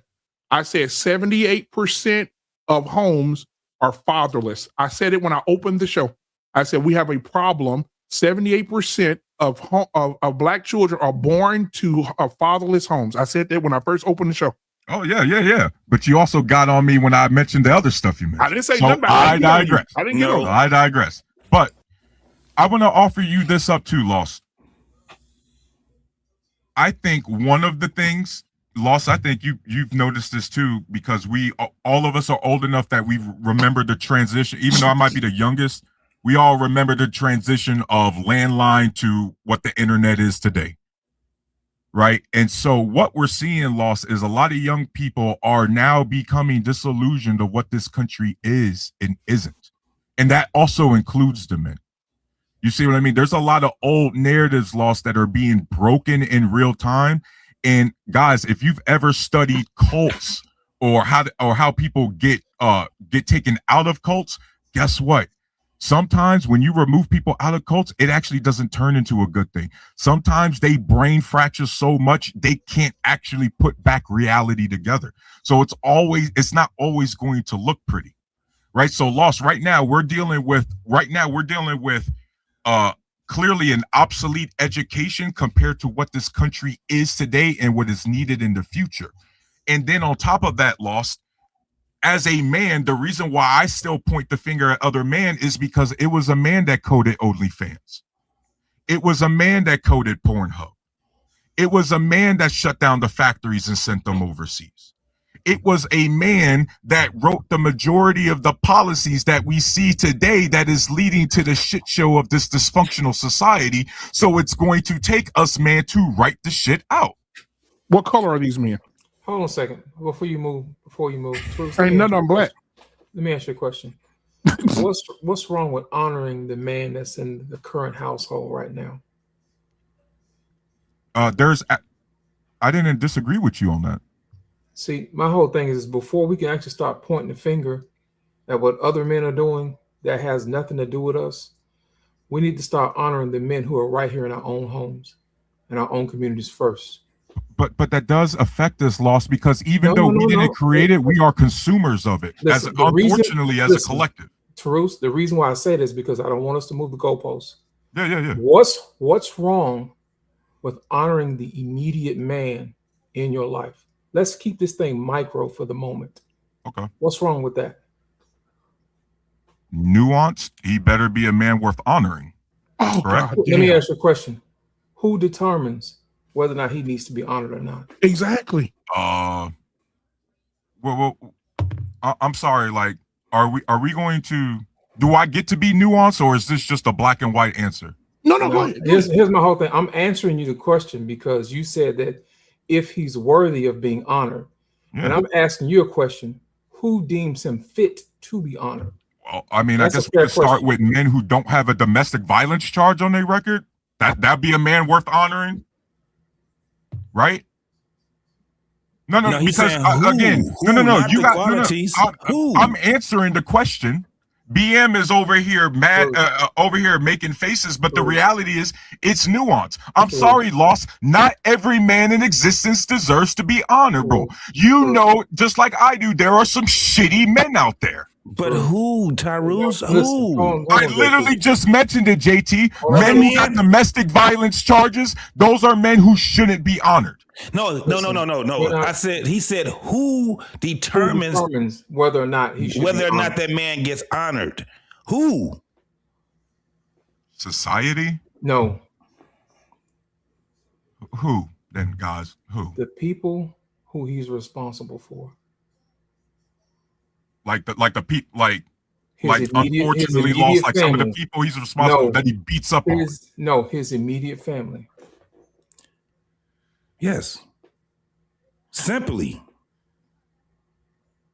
So when he asked the question of who, that's why it was hard for you to, because guess what? The people that is supposed to matter to, we're in a deficit of that. We're in a deficit of having wife, children, mama, daddy, cousins. Yes, we've established that. So the problem that we have is the fact that it goes to what the title was just saying. The leadership of black men is on life support. The reason being is because we've been ignored. And then once we started speaking, now we're not just being ignored. Now we're being painted as what they call it, misogynist. They've always said it, and they've been saying that shit for 60 years, and not one person that used to talk about misogyny knew what the fuck it meant. They look at us as, like what you were just saying, beating up and domestic violence and all these different things. We can't even have, I can say that's one example. I'm just saying, pause for just a second. When it comes down JT, to it. Pause. Let me pour some coffee in your, JT, you pour some coffee in your cup. Pause for a second. Because Tyrus said earlier, we shouldn't care about the trans shit because it's 0.00006. So I got on ChatGPT, Google, I got a whole bunch of searches here. And I'm going to read to you collectively what they said about black men in domestic violence cases. It says here, and I quote, It's about 27,000 arrests happen per year. Out of 20 million black men, 27,000 are arrested. It's arrested for domestic violence. That would be far less than 1% of black men in a given year. Less than 1% of black men are arrested. Yeah, that's a so good why should thing we here. care about men whooping women asses when it's less than 1% of them? You know Why what's should we crazy care about that about the rest statistic, of them? BM? You know how BM. This is why sometimes I wish you wouldn't, because that 27,000 is still more than the total transgendered population. Oh God, Jesus! What do you see the problem here? No, you went right past it. You went right past what he was just saying. Because no, stop, JT, please stop, because you just finished repeating everything I just said when you was disagreeing. No, I did not. Please stop. No, I did not. Not at all.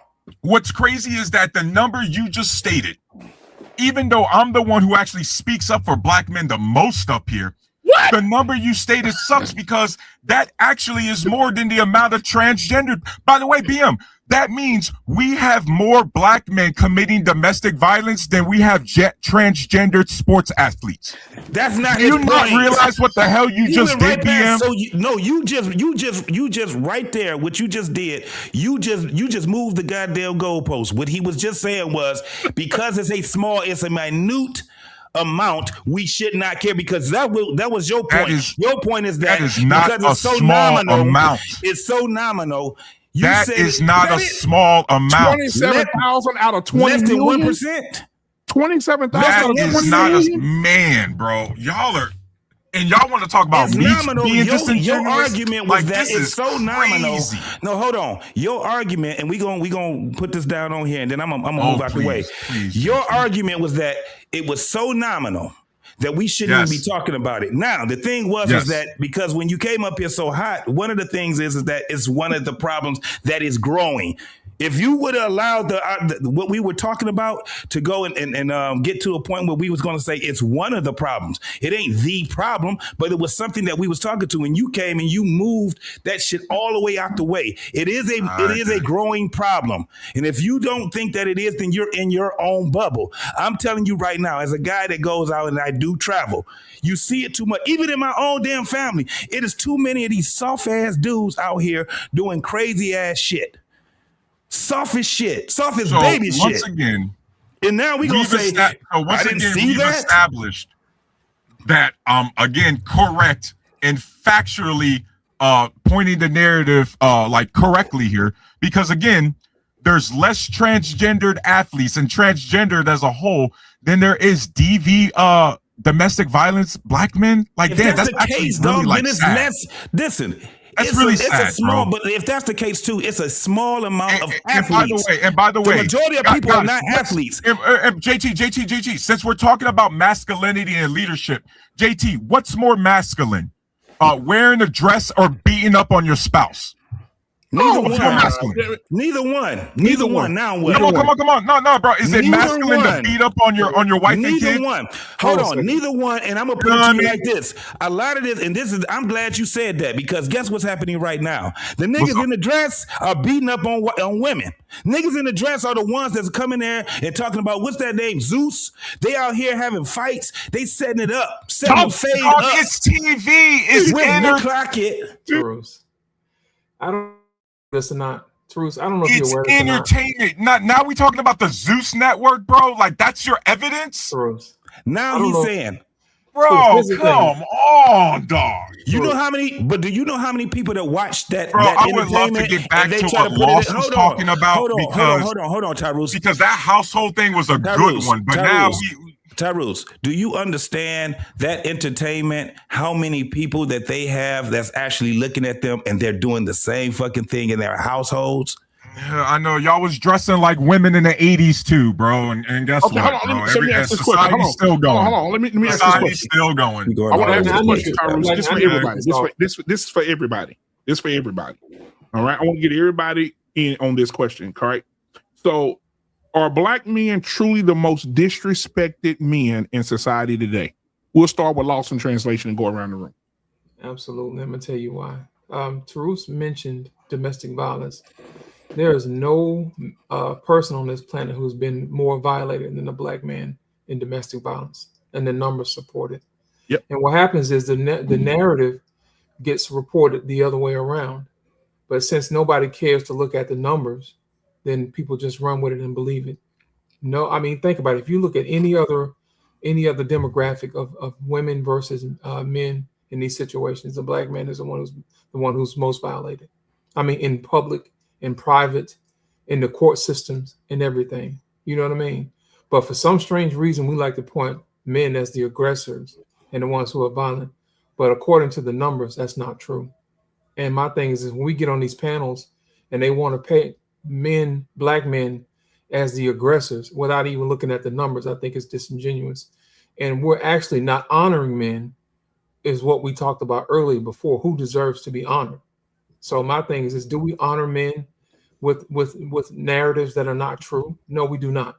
And I think that goes back to the issue what we talked about earlier about everybody else getting on board instead of always pointing the finger at the men.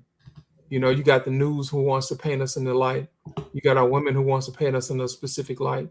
The children want to present you in a specific light. But at the end of the day, all of that is not true. So my whole thing is if the community turns against the men, what do you expect to do? Those men withdraw. They're not going to use any of their resources, their care, their anything, no energy, any of that. So that's why I pointed back to the question earlier. Who determines whether or not that man should be honored? And it goes back to what I said earlier, since we want to move the goalposts, it should be those people who are in his immediate household. Yes. And those are the ones who need to be honoring him and reverencing him with respect. Those are the people who need to do it. And if you can't do it, then you need to explain to us why not. Because I'm pretty sure just based upon those numbers that Black Man Unfiltered said, it's not a whole bunch of men who are out here just beating up on women. I think that's a narrative we need to stop painting because that's not a representative of the true numbers at hand. Being is that the men are the ones who are being the victims now. Let's tell the truth. So I'm going to answer BM. I'm going to answer your question. I want to be clear to Lost. Remember, Lost. BM is the one who brought up the domestic violence statistic of black men, not me. Truth. Let me explain something to you. The reason No. Respectfully. Let me explain to you why he did it, Truth. I want us to be on the same level field. The reason why he did it, he wanted to make sure that he used that number as the same rule that you were using for the transgender number. Since the number was so small, then it shouldn't matter. But you're trying. I'm sorry, Lost. You just set the narrative. No. I'm not setting the narrative. I'm just pointing out the obvious. So we can be on the same field. Right, Lost. Listen, the reason why he did that is because he wanted to make sure that he says that, look, just because a number is so small doesn't mean that it's not important. Okay, Lost, but that's all it is. Lost, that's fine, but you're trying to paint the narrative as if I was using the statistic to originally trash black men from your narrative. That's not what I did. No, that's not what I said. No, but that's exactly what you that's not what I said. So to answer your question, BM, are black men the least respected in this society? No, not anymore. Are we at the top of the totem pole? No. Are we climbing that totem pole? Absolutely. Right now, the most disrespected. Before you move forward, can you prove what you just said?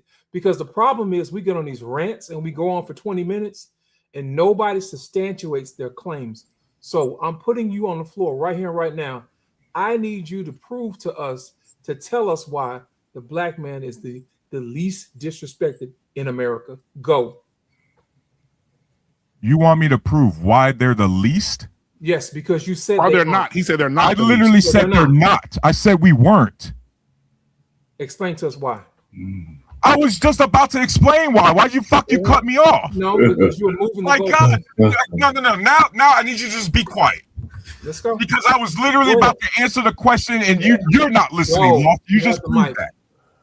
Go. Like, God damn. So, BM, to answer your original question, no, black men are not the least respected in this country.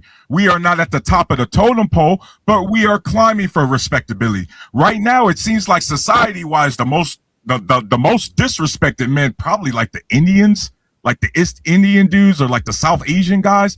they get trashed left and right. You still hear about them to this day, about their low dating numbers, about how they're the least picked men in the country. Right? I think anybody could look that up. That's a statistical fact. And so black men, the education has been going up. Our income statistically has been going up. Our wealth has been going up. So yes, we're climbing. We are not the most disrespected men in this country. Unless, of course, you guys think we are the most disrespected. By our family, we are. That's not what the question was. By the community, we are. BMU asked, were we the most disrespected in society? BMU, am I incorrect or correct? That's the question. Okay. Let me ask you a question. Answer the question. Lost. Lost. I need you to show that same delusional, non-listening shit to JT that you showed to me. Tell him to answer the question. You said that they weren't, right? Yeah, they weren't. We aren't. Let me ask you a question. How many East Indian women beat up their husbands? A lot. By the way, in India, you know that they lead the world in domestic violence and sexual assault and stuff like that. Okay. How many white women beat up their husbands? A lot. Numbers? I don't know the numbers, but it's a lot. All right. Right? I think you know it's a lot. I'll have it for you in a second. Yeah. Thank you. Do East Indian women get on TV and say they men ain't shit? Who cares? We do. I don't care.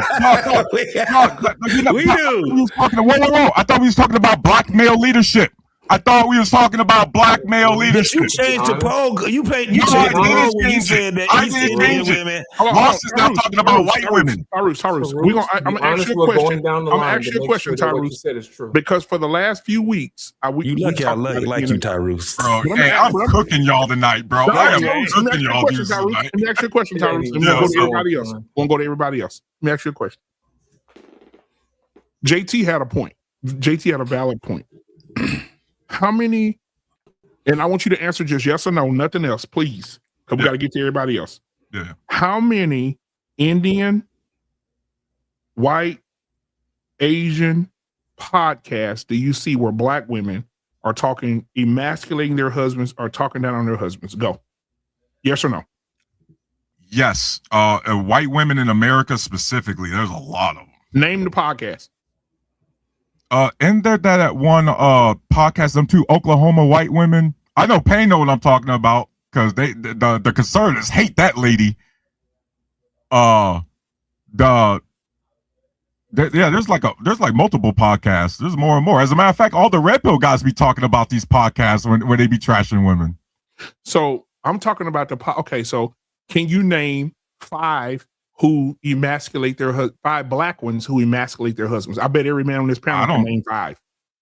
Black women that emasculate their husbands. Yes. I don't know one podcast that does that. Wait, what podcast?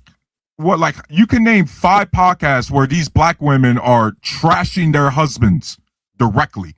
Like, yo, my man ain't shit. Trashing them or embarrassing them? Boy, that is a vague embarrassment, boy. You see how that goalpost got moved? No. You see how that goalpost got moved? Tyrus, listen, Tyrus. Listen. What I'm saying to you, Tyrus, is this. Tyrus, this is what I'm saying, Tyrus. I'm saying to you that in male leadership, if his woman is not respecting him, nobody else will. So what I'm saying, if your woman out embarrassing you in public or emasculating you in public, nobody else is going to respect you. Key point. Last week, we were talking about LeBron James' wife. Everybody used LeBron James and his wife, Savannah, as relationship goals. They've been together since middle school. She gets on the show and says, hey, I'm going to go to some strip clubs and I'm going to go see some women and slap some asses. And I'm going to go and play with some titties. And I'm like, girl, you could have said that off camera. Why do you have to say that? Or let's go to Steph Curry's wife, who a man came out with no shirt on and ripped up. She's taking her wedding ring off so she can dance with the man and say how hunky-dory he is. And then she says, I don't feel attractive because the only person who finds me attractive is my husband. No other man is trying to find me attractive. They don't talk to me. Barack for 10 years. They say, well, you didn't want to give him a son? Absolutely not. I would not want to raise a Barack Obama. All you have to do is shut the fuck up and don't say nothing. If you're going to tell Barack you're not going to give him a child, say that shit off camera. Don't fuck up what people look up to you motherfuckers for relationship goals, and you're on the channel tomorrow. You didn't want to get his man a son because you didn't want to raise another Barack Obama? BMU, JT, Lost, R-Pain. You four have known me the longest. And I've known you guys for quite some time. Yes. Would you say that at some point, all of us have probably put our foot in our mouths saying some reckless shit on this panel? Yeah, all of us. Yeah. Is that a sign that men ain't shit? No. It's almost as if you talk long enough on stream or on a podcast, you're going to put your foot in your mouth. Holy shit, BM. Tyrese, Can I ask you a Holy shit. One more question for you, Tyrese. I got one more question. Tyrese, let's say your lovely wife, say when my wife started a podcast, right? Yeah. My wife started a podcast, and your wife came on to support, and she was on the panel.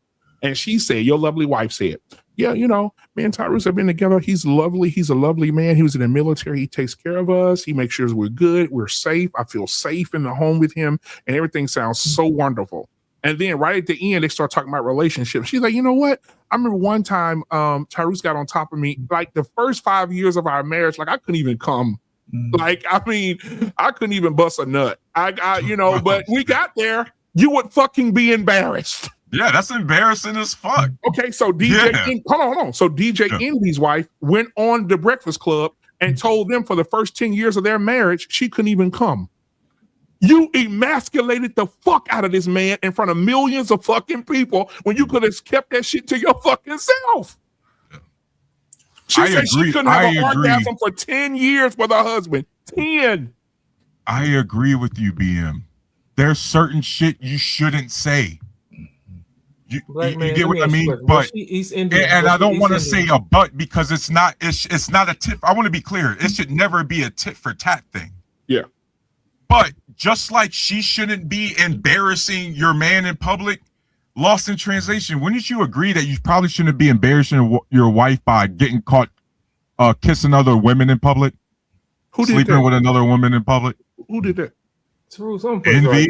Envy. They almost lost his marriage. Listen, I'll answer your question when you answer my question. Who's supposed to honor the man in the household? Whoever is in the household. And why don't they do that? Because it depends on if they deserve it or not. I answered your question already. You just don't like the answer. So get our pain. What makes them so fit to pass judgment on somebody who's supposed to be leading them? That's determined by the household. Where is their experience in leadership that gives them the right to judge somebody who's leading them? The same reason why it gave them the right to marry him in the first place. Like seriously, what kind of these are like really ridiculous questions. So in other words, he was good enough to be honored when you got married, but after that, he's no good anymore. Yes, because just like we talk about, there's a lot of women you guys talk about all the time, which I agree with, women who will swap up the moment they get the ring on their finger. And let's stop pretending like dudes don't do the same shit. Like, come on, man. Like, what are these asinine questions, guys? I appreciate you coming up on the post and coming up on the show. But I appreciate it too, man. I didn't know I was gonna cook this well tonight. Wow. Hey man, but we gotta let other people get in, dog. My whole thing is this: you are a pro at slipping away from the questions, but I'm a pro at answering questions that you don't like to hear. Let me ask you the question: are children a good judge of character? Bro, you got nothing but questions because you just don't like my answers. Can other people get in, please, walking bro? This thing down. I honestly lost. I don't want to answer any more of your questions. I know you don't because you can't. No, I don't because you already proved you weren't listening the first time. Remember? You can't. Like BM, please, can somebody else get in? You Yeah, can't. hey, yeah. Okay, go ahead. We get our Payne in here, Coach Ferg and Grant back in here too. You could work back around to Tyrese. He ain't going nowhere. He's feeling not. good tonight. Come on, nah, He feels good as a motherfucker tonight. And listen, He really gonna act a fool tomorrow on the show tomorrow. Our Payne should be able to cook your ass tomorrow. well, hold on for a second. But let me just say this. First of all, I was in bed and shit, okay? I was getting ready to go early to bed because I don't do that often. And I hear Tyrese, advocating for the transgenders and shit. And I said, what the fuck is going on this panel? And I said, I got to get up. I put my clothes back on and shit and all of that kind of stuff. I said, come on, Tyrese, what you doing? If I don't want to go back there. You know what? I didn't disagree with what Tyrese said, answering some of Lawson's questions about male leadership. Now, listen, we got to stop undercutting or what's the word? Not undercutting Black men. I think I don't think we give ourselves enough credit. Let me say it that way. Yeah, that's what Law said. Devalue. Yeah, I think in whole Black men are starting to come. That's why we have so much consternation on the other side, because Black men are starting to recognize that our counterparts have placed themselves outside of the market, and some of them are not even worthy for an average man's love. Average Black, because I'm a married man. I know what I do to keep my marriage and my household and everything together. And the thing that makes that worthwhile is because my wife appreciates everything I do. We got a fucking whole cadre of women that don't appreciate men. And the way you could tell that men are starting to step up is because we're not accepting that shit anymore. Right? The biggest rumor out there now is Dak Prescott told his fucking wife, who was a bartender, his fiance, I'm not marrying you without a prenup. I don't know how true that is, but usually men used to buckle and said, okay, I'm gonna marry you. No, I'm worth $300 million. You were serving fucking drinks, having sex for chicken dinners and shit. Now you don't want to sign a prenup. Before, men used to just say, okay, I love you and all that other bullshit. It's a good sign. I think men are stepping up. It might be slower than some. Black men we had to take it out of the trenches over the last 60 years, getting our ass kicked continuously on every podcast. All our women, we ain't shit. And men are starting to say that shit's not true no more. It's not true. This male loneliness epidemic is a farce. It's really females are looking at are more lonely. That's why nobody goes to these fucking dating show things. So we got to give men more credit, man. I think we are stepping out. Maybe not fast enough for some.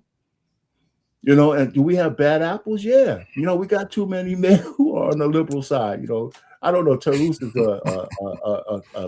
an anomaly. You should come over to the dark He's side. an antagonist. That's all. I love But being I'm the just left. saying, usually liberal men are like really pansy. You're telling me we need to burn this motherfucker to the ground. I don't have to say anything, but it was a good conversation. I'm kind of glad I got up. I didn't see the thumbnail for this. I didn't know we was having a show tonight.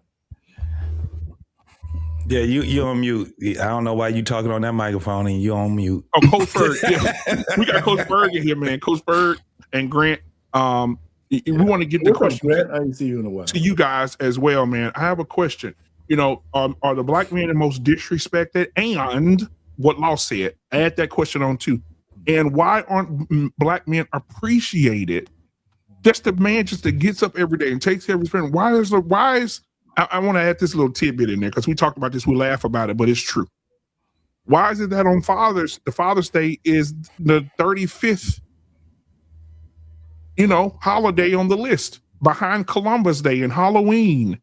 Fucking, we're the fucking 36 on holidays. So why is that? Why are we not appreciated? Why are the fathers not appreciated? Why are men are not appreciated? And why are we the most disrespected? Go ahead, Coach Ferg. Then Grant, you come right behind him.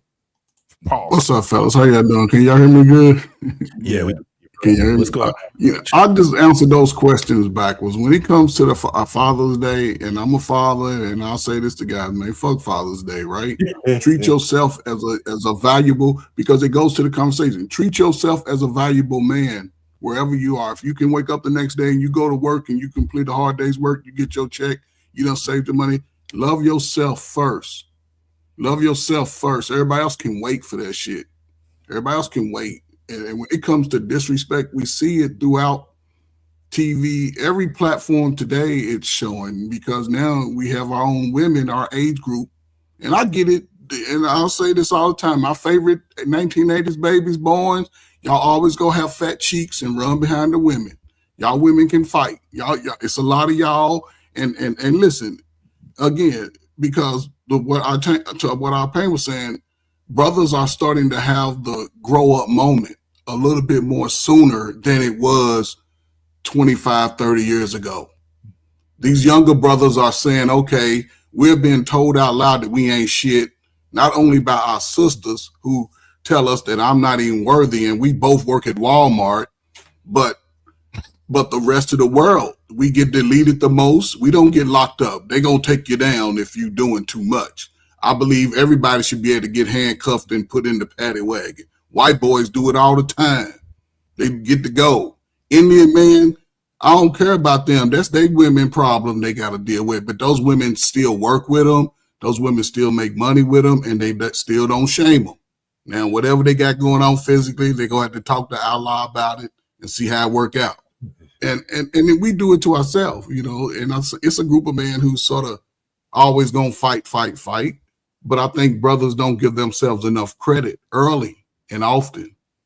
And Tyrus, I love the way, you know what I'm saying, the boys and coming up under y'all, they always they taking that 1% to 5 and 6%. They'll be a little more softer. They wearing tighter jeans. They ain't got no calf muscle. They all got, I remember a man used to have a chest. Now they got breasts at 20 and 30. I ain't talking about as you get older, they don't want to play sports no more. They ain't doing nothing to rough each other up and, you know, shoulder bump and do that little boy rough stuff. Now everybody hanging around the sisters. They wearing tiger print pants and shirts and all that. Only ones that really did that back in the day was like Prince and, you know, entertainers. Now they got it in the streets. You know what I'm saying? It's in the streets. You see it at your cousin's house. Everybody got on leopard print. The boys and the girls, everybody. But, you know, it's just, yeah, we the most taken advantage of and the most, you know, hated on out loud. All right. Before Grant goes, I want to put this stat out there because I don't want to disrespect our Indian people. Okay. It says here, statistics show that about 0.1% of women initiate physical violence against their husbands. So in other words, Tarus is a bald-faced liar. Yeah. Thank you. Wait, you said women initiate? No, yeah, it says here, statistics show about 0.1% of Indian women initiated physical violence against their husbands. Yeah, and my claim was Indian men beating up on Indian women. Oh, let me get it. Hold on. Oh, but you can go ahead, Grant. No. You said both. You said both. No. Loss was right. Loss was right, and you were wrong. You said it was a lot of them. You said yes, I said a lot of Indian men were beating up on Indian women. That was another question. Run the tape back. That was another question. No. I never made the claim that Indian women were beating up on Indian men. Bullshit. Run the tape back. So let me say what I gotta say. When Law said, how many Indian women, Chinese women, he was saying all them white women. You said it was a lot. You said it was a lot of Indian women that beat up on that initiates DV. And you did say white people. You said it was a lot. Yeah, I said it was a lot to the white women question, JT. No, you said it was a lot to the Indian women too, because you said that was the brag you again, JT. I said specifically there was a lot of white women. Yes, a lot of white women be beating up on their white men. And then I went, but the South Asian men. I went specifically the East Indian women get beat up by their men a lot. That is a different conversation. Specifically what I said. No, that was a different conversation. If you're in the chat and you've been watching this, put a 1 in the chat. How many times are you going to be wrong tonight? Hold on. How many times you want to be wrong tonight, JT? I got the info for you, Tyrus. It says roughly about 2 out of 10 married women Indian women report domestic violence from their husbands. 2 out of 10. So now think about what you just said. 2 out of 10 means statistically more Indian women are being beat up by their men than Indian women beating their men. Literally what I just said. What are you guys doing up here? That is a lie. What are we doing up here, guys? That is a lie. Hold on. What are we doing up here? Hold on, Tyrus. What are we doing up here? Tyrus, I asked the audience that they hear you say it. Put a 1 in the chat, and look at these ones coming up. Grant, go ahead, Grant. Yeah. So in India, they don't pray to Allah, by the way. To help you, Coach. But good to see you, Coach. Good to see you, well, I mean, obviously, I think if you look at it just from a cultural, structural problem, I do think African American men clearly can be at a disadvantage socially. But I don't necessarily agree with loss in translation estimation that Black women are committing violence against Black men at a much higher rate. There's no evidence about it. You can broaden the examples and use more I'll be right back. Sort of subjective numbers, correct? Using things like videos or commentary, but that isn't hard data. And I think part of us having conversations about leadership and what it looks like and thinking through what the facts are, we want to be able to land on information that provides us with a path forward on how do we address issues within the community. And I'm not saying loss in translation was doing anything nefarious. I just don't think that there's data that backs up that claim. And although I think he's sincere in his belief and his estimations, I just don't think that there's any contemporary or multitude of data sets that would sort of back up that information. But I also think the conversations sort of delve into a world of saying men are we're disrespected, sure, or that if a woman says something about you, correct, if your spouse says something about you, but if that is a thing that sends you spinning out of control as a man, were you really in your own masculinity, correct? I mean, in essence, we're hyping up masculinity to be this thing, but then a woman comes along and just says 2 words like, yeah, I didn't like him that much for 10 years, and that should make you spiral as a man. That feels like those are 2 vastly different things. Either one, you can control yourself, you have a sense of yourself that no matter what someone says, you can manage yourself in an appropriate way. But if a woman or a man or whomever, or your child or your children have something disrespectful to say, you somehow spiral, that's more about you as a man, correct? That tells something about your emotional intelligence, your inability to manage your own way of thinking. And I think we need to address that up front, because if you want to be a leader, correct, as a fundamental idea of what leadership looks like, a leader must be able to manage their emotions, manage the things that are coming or hitting them, correct? And then when situations become very difficult, you have to be able, again, as the leader, be able to say, hey, here are the things I heard you say. I disagree with them, and these are the things I expect moving forward. And I think if you're unable to do that, maybe you aren't, not anyone in this panel, because I think the panel was people who I think command it. But I think for a broader group of people, if you're unable to do that, maybe you aren't suited, for what you perceive yourself as a leader, whether it be in the workplace and then obviously within a family structure. And I think those are important details to keep hammering out when we have these conversations. I appreciate that, man. I just want to, JT, did you want to add anything? Because I know you left for a little bit. No, he can go ahead. Okay. Yeah, you got to get my man 100 watts now. 100 watts, what's your thought?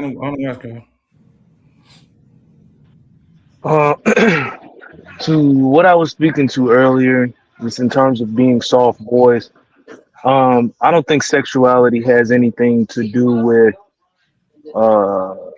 I'm not going to say it has nothing to do with masculinity, but I'm not going to take away someone's masculinity because of their sexuality. What I was referring to when it comes to soft ass boys is I take my girl and my daughters, I take them to go get their nails done. And I'm seeing boys sitting in a chair next to their mama getting their nails done. That's soft as hell. I'm seeing boys that's walking through the mall holding their mama purse. That's soft as hell. It's a whole lot of soft shit that's happening. And all of those things will somehow in turn end up into presenting itself as an example of like a purple suit to go to prom, because the male leaders that are in their life are not around to say, hey, maybe this doesn't fit you, or hey, you're probably only doing this because you're seeing girls doing it. Like the male leadership that's around some of these soft ass boys is not doing their job. It don't have nothing to do with the fact that they gay. In my opinion, if that's how he want to live his life, that's how he want to live his life. Because I know plenty of homosexual men that'll fuck you up if you disrespect them. They'll punch you right in your fucking mouth if you disrespect him. That don't mean that he's soft because he like another dude. However, some of that flamboyant shit that you see these dudes doing, that is soft. That does need to be changed. Like that, in terms of male leadership, that is some shit that kids are being enticed to do. The way that these kids are talking to each other in school and the way that the teachers are encouraging kids to express themselves and all of that shit that they doing in schools, it's not cool. It's not okay. And I'm not going to wait until it's 15% of the population before I finally decide to say, yo, cut this shit the fuck out. There has to be a point where we recognize that something is happening that's not cool, and we do what we can, of course, correct it. So in agreement with what Lost is talking about, like the household, there's a lot of people that don't get respected in his household. Sometimes I be having to lose my mind in my household because I'm in a house full of fucking females and they be trying to act like I don't know what the fuck I'm talking about. Or I'm just being a mean old dad. I don't give a fuck. Sometimes I have to be an asshole to put my foot down in their house. And there are a lot of men that are in their house that don't have the ability to put their foot down because they was raised as a soft ass man. 100 Watt, I promise you it's gonna get better, bro. As the only dude in the house with 3 women, I promise you, bro, it's gonna get better. It's not gonna get better. It's not gonna get better. It's gonna stay that way, bro. But I expect it to be that way. It's what I expect. I had 6 women in my family. My father, and again, it's been a generations who grew up without a father in the house. And I was thinking, even the man that heard that had a strong male father, there's no way that he would allow you to get your fingernails painted and put on your mama's high heel shoes. He would have stomped that out of you. Not stomped it out of you. He would have ran. Hold up. He would have ran it out of you as a man. He wouldn't have had you outside over with the girls. You'd have had to go do some boy stuff. This is where we got into this allowing everybody to get a trophy. And now how are we going to say, well, when y'all grow up, y'all going to be men. Y'all going to be providers and protectors. No, they're going to be over in the hut with your sister talking about, let me get your dress on. We got to, come on, man. This is, I don't know. Why really wish so hard? I really wish my quarterback was Caleb Williams, and the biggest thing I had to worry about in the Browns was him painting his fingernails, because I take that division title. I take a really talented quarterback like him over the real masculine quarterbacks that has led us to like winless seasons and shit like that. That's just me though, guys. I don't really care about color, like purple shit. Like what's crazy, BM? Can you pull up?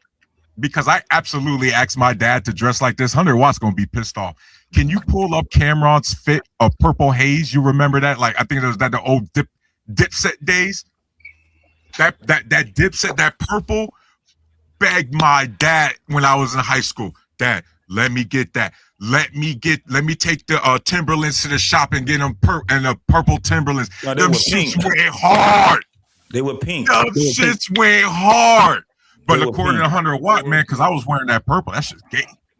No, it is when you get your nails painted. That's not even what I said. That's not. I know that's what. I know that's not what you say, bro. I'm just poking fun at you because I wanted to say why. Thank you for at least clarifying, by the way, that at least it's not a major part of masculinity with the sexuality. Because yeah, bro, we know some gay and some studs that will swing on you quick.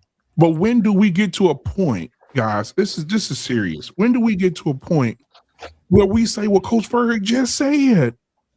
My son can't come to me and say, I want to be like Caleb and paint my fucking fingernails. I would fucking blow a gasket on his ass.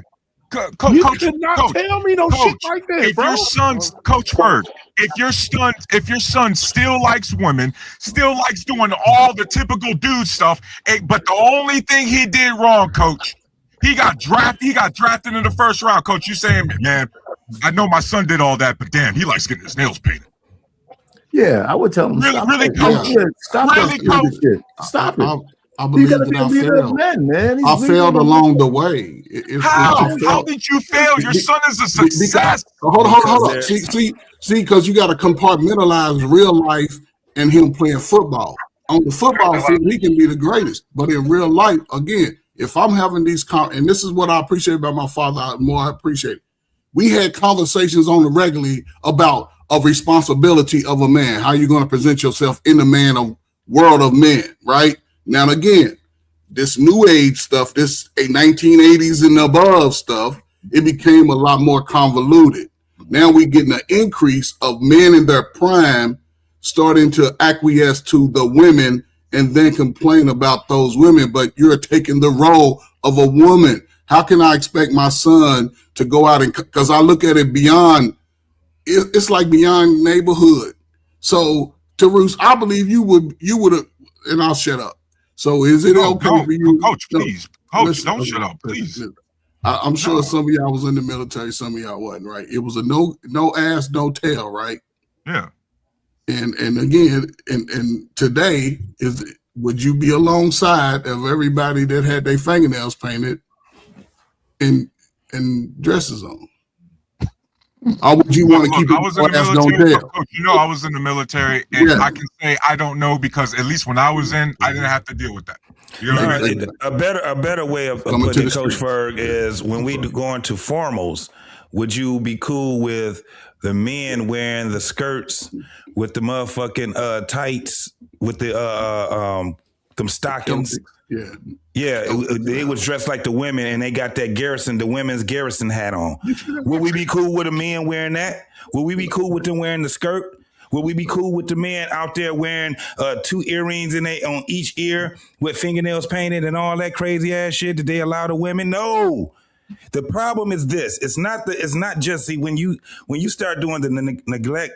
What do they call it? Benign neglect, and act like that shit doesn't exist and that shit is not growing. That's why it becomes a problem. It goes to what BMU was just saying about the COVID.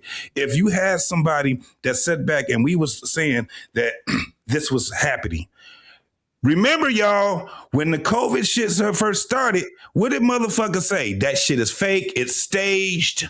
These motherfuckers is lying. They were saying all this shit. And then when you start seeing people dropping dead in your family, what happened? Oh, shit. Maybe this shit is real. You didn't know who to fucking believe. That's what we're saying now when we're starting to talk about men not becoming men. And it starts with those nuances that they have. These motherfuckers sitting here wearing goddamn hip hugger bell bottoms on now. These niggas is wearing all kind of crazy ass shit. Everybody got fucking tattoos. They don't even do makeup no more. These motherfuckers is putting tattoos on their face. These motherfuckers, and the problem is not the fact that they're wearing the clothes and all that shit. It's because they don't have any boundaries anymore. Everything is fucking fluid, and they're wondering why they keep having problems with women. Because one of the things that we never did was sit around with a bunch of women and gossip with them. What you see now, a bunch of men sitting around and gossiping. Another thing, and I'm gonna end with this one. Our society already is over-sexualized, right? It's already, can we agree with that shit? It's over-sexualized. Now, when you start adding the whole fluid shit in there, it gets even worse. Look up the statistics on this shit, Tarus. HIV. Look up the herpes. I don't care. And I'm talking about when you look at it nationwide and you look at it in statewide, whatever, the shit is at an all-time high. Because one of the things I do understand, women still, whether they want to or not, they still follow men's lead. So when the man was sitting there calling women bitches, guess what ended up happening throughout the years? The women start calling themselves bitches. When the men start going out there being over-sexualizing women, guess what ended up happening? Women end up being over-sexualized. These are the conversations that we have to say. My thing is this. The problem I have with you is that you're saying that the shit it's a nominal amount, so we shouldn't have to care about it. I got a problem with that. You know what? I want to add one more thing, JT. I think some of the visualization also matters, especially in the Army. Let's stick with that one. You know, let's just say we're in a really a dangerous situation where I got to send men possibly to their death. And I'm the leader, so I'm going to stand up in the front with a dress on and some fucking fingernails with my dick hanging out, you know, And I'm gonna tell these men, I'm gonna tell them to go and fight, and they're looking at me and saying, "Golly, man, they're right. There's something lost in translation when that shit's happening." You know? So I'm just saying it's good for men to just fucking be men, and we don't like to wear we don't wear fingernails and dresses, you know, and we just don't. And it doesn't, like I said, it doesn't make the man can't fight. Listen, I wouldn't want to fight Saucy Santana. That motherfucker looks like he's crazy, you know. But I'm just saying, you know, but we can't normalize all of this shit. You know, we don't have to come out and be real belligerent. Let people live their own lives. But this shit's spreading. It's spreading. It's like a fucking virus. Grant, you're straight too, right? Children. Grant, you're straight too, right, bro? Is your nails painted? Listen, are your nails painted? Cruz, before we do that, hey, did anybody? My nails aren't magically getting painted right now.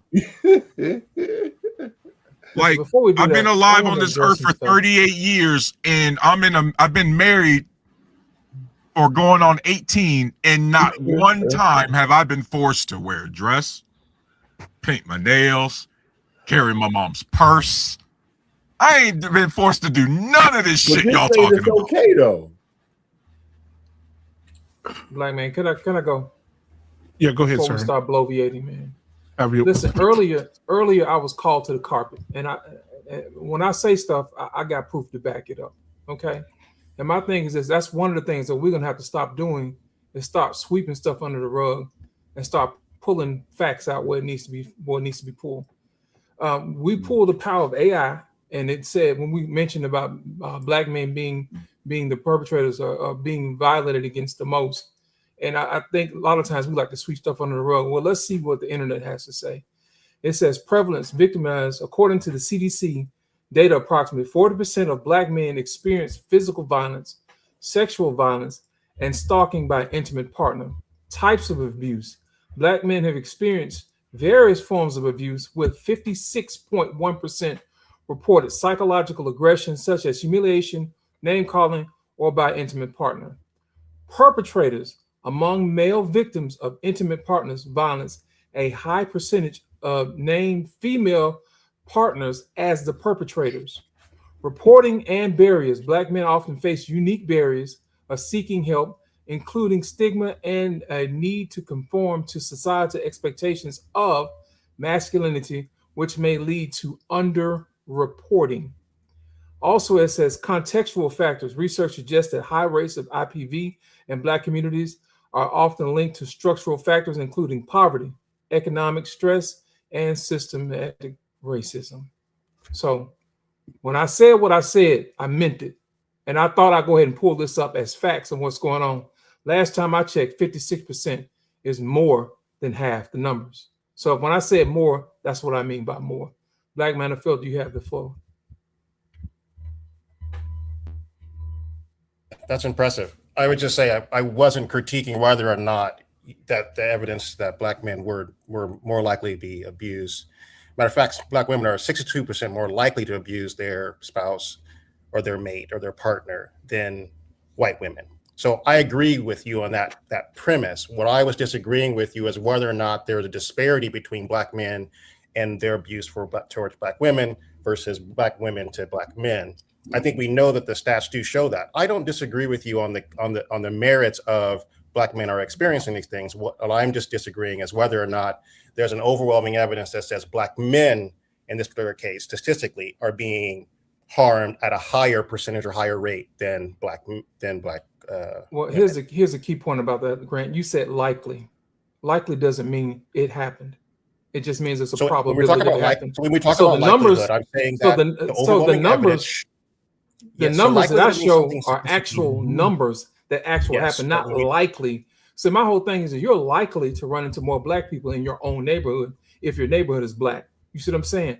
My whole thing is this: we have to stop using words as if they're true when they're not. What I did was I used actual proof versus the word likely in this particular situation, so we can actually start to address the issue at hand, which is what I stated earlier before, the behavior of others towards black men, which is the main reason, which was the whole premise of this whole conversation.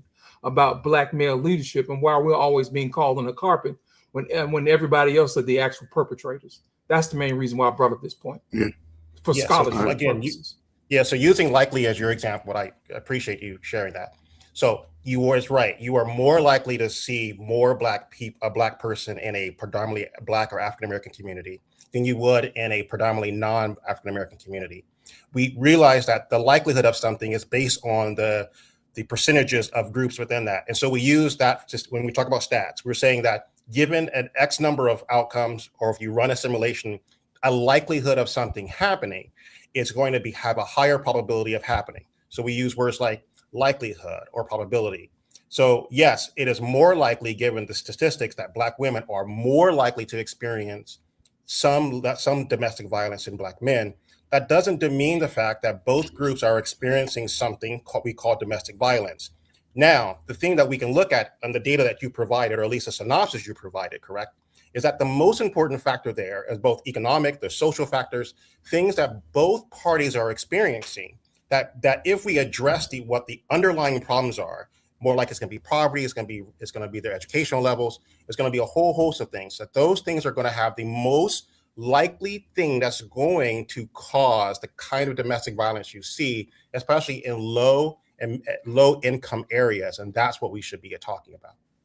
Well, Grant, here's my thing. Black folks aren't the only ones who experience poverty. I would subscribe to that, but there are poor white people and there are poor everybody else too. So my whole thing is what makes our particular situation so susceptible to being the black man, being what we stated earlier, being the more disrespected man out of all the groups. And I think it goes back to what I said earlier. What is it in our community that causes our people to inherently disrespect the men, according from the men, the women, the children, the men versus men? Why is it that the men are always the ones being pointed at versus everybody else saying, hey, look, they may be the ones that are getting pointed at, but the rest of them are not getting in line. Even behind the ones who are so-called doing the right thing to do, they're not listening to them either. So when we point the fingers and say, hey, what about those guys who are beating women? Well, what about those guys who are actually in church, leading communities, feeding the poor, and taking care of the hungry and the widows? Why aren't they following those men? And that leads me back to my other question before. Who is qualified to say that one particular man should be held to a standard or should be saying question his leadership? And that's my whole thing. When are we going to get beyond that and start addressing the issue at hand, which is the community as a whole, and not just pointing the finger at the men? Well, respectfully, Lost, Grant literally just told you how we address those things. You see what I mean? Like Grant literally just laid out everything, or one of the major things we got to do. Because Lost, guess what?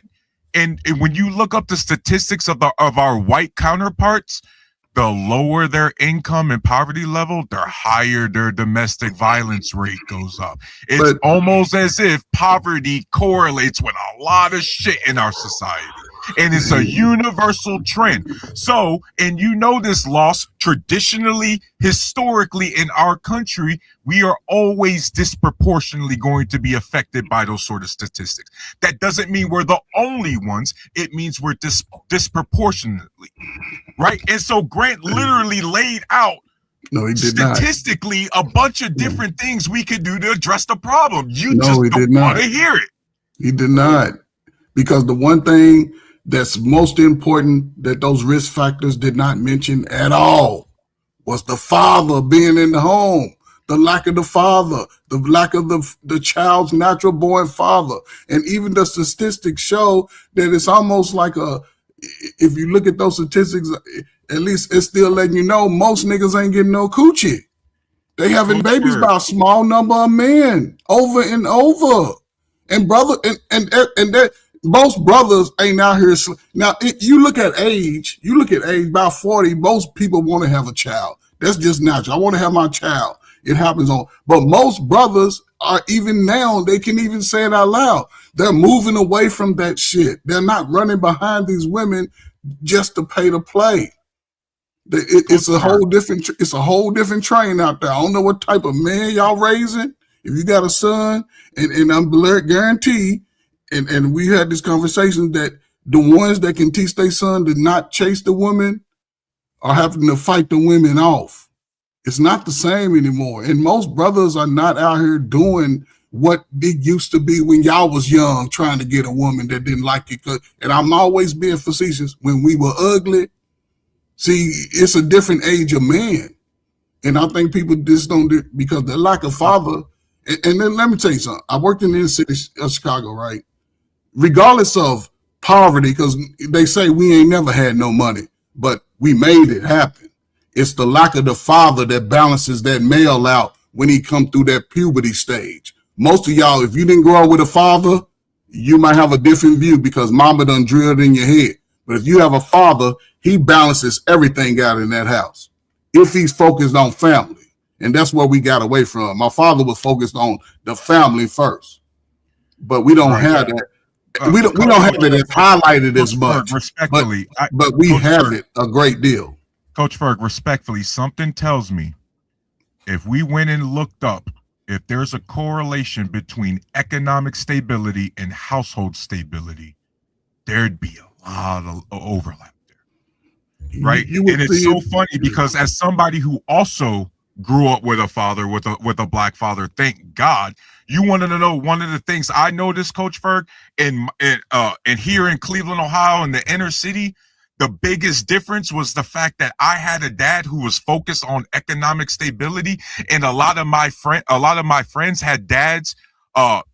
Their dads weren't around because it was economically unstable, because they dads was constantly chasing the bag. Coach Ferg, you know so many kids, unfortunately, who got to go out here and freaking get jobs, even in high school, because they got to be part of the breadwinners. They got to be one of, and part of that is economic instability, amongst a bunch of other reasons. And so, again, it's not the only reason, but it's part of the reason, Coach. So this is another thing. I believe that we are building a different society, right? Because we can go back and talk about everything that when we were kids growing up and things with a father in the home and things like that. It's not as relevant now because the majority of people don't know anything about that. The balance of the father being in the home type of thing, right? Because every time we would bring it up on a lot of panels, what would they say? Well, there was a lot of women that you know, their kids turned out okay because the father wasn't there. It's kind of like they try to erase that is a real major problem. The father, this is what I see. Even when you have a father in the home nowadays, like for instance, a father that is in his 30s, 30, 31, 32, that may not be a factor anymore. Let me explain. Because that father probably didn't have his father in his home, and he had the influence of the women in his house. So when he goes and get his own family, he end up being more of a lesbian type of relationship. He looks at himself as a partner. He's not the man that sits back and say, my word is final. Her word is everything and final now. And he's just like the children following her word. And then when she gets fed up with having this man, whether he works or he does not work, she says, I don't want this anymore. She did it regardless of what her circumstances is. If it gets to a point where she says she's fed up, then she's the one to say, let me pull the trigger because this shit, I ain't having it no more. And guess what he got to do? He got to eat that bullet. That's where I'm seeing it in their 30s. That's not so. Even when we saying having a father in the home is important, it's starting not to be true anymore because most of these men are going in these relationships as partners. So if we took this step forward, JT and everybody else, right? What is Gen Z and Gen Alpha supposed to do if they don't have the requisite background to move us forward? How do they make the decisions in the future? You know, I'm not saying they need to dwell on the past, but what would we suggest for them to do? I mean, we already see that there's this thing called the Gen Z stare and shit, whether that's fun, fake or not, that's just internet shit. But they're losing jobs quickly because they don't have some requisite shit when they start getting jobs out of college. Mm-hmm. You know, I don't know if that statistic, how deep that statistic is, but I think it is a thing, you know? And so how do they build families? How do they have the wherewithal to stick out shit like, you know what, man, I got a hangnail, so I want a divorce. You know, that kind of stuff. I mean, where they gonna get it from? Or let's just say old fucking guys like me, right? You know, there's a deficit for me saying anything to the young people because shit, you're on the other side. So fuck you, right? You're old. You don't know what's happening. It's different now. Human nature is so different now that everything that you learned is worthless. Right? There's a lot of people who say that. Guys, I think everybody here can agree it's a lot easier to sustain a social life when you aren't broke as hell. Well, you can actually afford to go out with your friends. So let's use that thread though. Here's my thing: if everybody's broke, like if everybody's true enough, if everybody's broke, then why is it ours is 70% of our people not being married when everybody else has the same level brokenness across the table? Well, loss is because it's not one thing. Loss is not one thing. There's so many factors that go into it. And those factors? Can we address those factors instead of just saying it's so many factors? Well, I'm trying, bro. Trying. No, you're not. If you let me. If you let me. No, you're not. If you let me. Economic one. Pick one. Pick one. Okay, I'll pick one. Our education is trash. They go to the same school that our kids go to. Next question. Oh, you don't like the answer? No, the same poor kids go to the same schools. No, I'm saying like what we need. You want a solution, right? I'm not trying to tell you the problem. Do you want the solution? I'm just done with the excuses, bro. Just give us 3 solutions, Terry. Can you give 3? Education is messed up. Will y'all fucking let me give you the solution? Yes, sir. God dang. So we, as anybody who got kids, we know right now the future is AI, whether we like it or not. Paul already, Mr. Bennett already talked about it yesterday. Y'all know I've been screaming into the ether about it for years now. We know that's the future, whether we like it or not. So it's imperative on us to push our kids into that situation.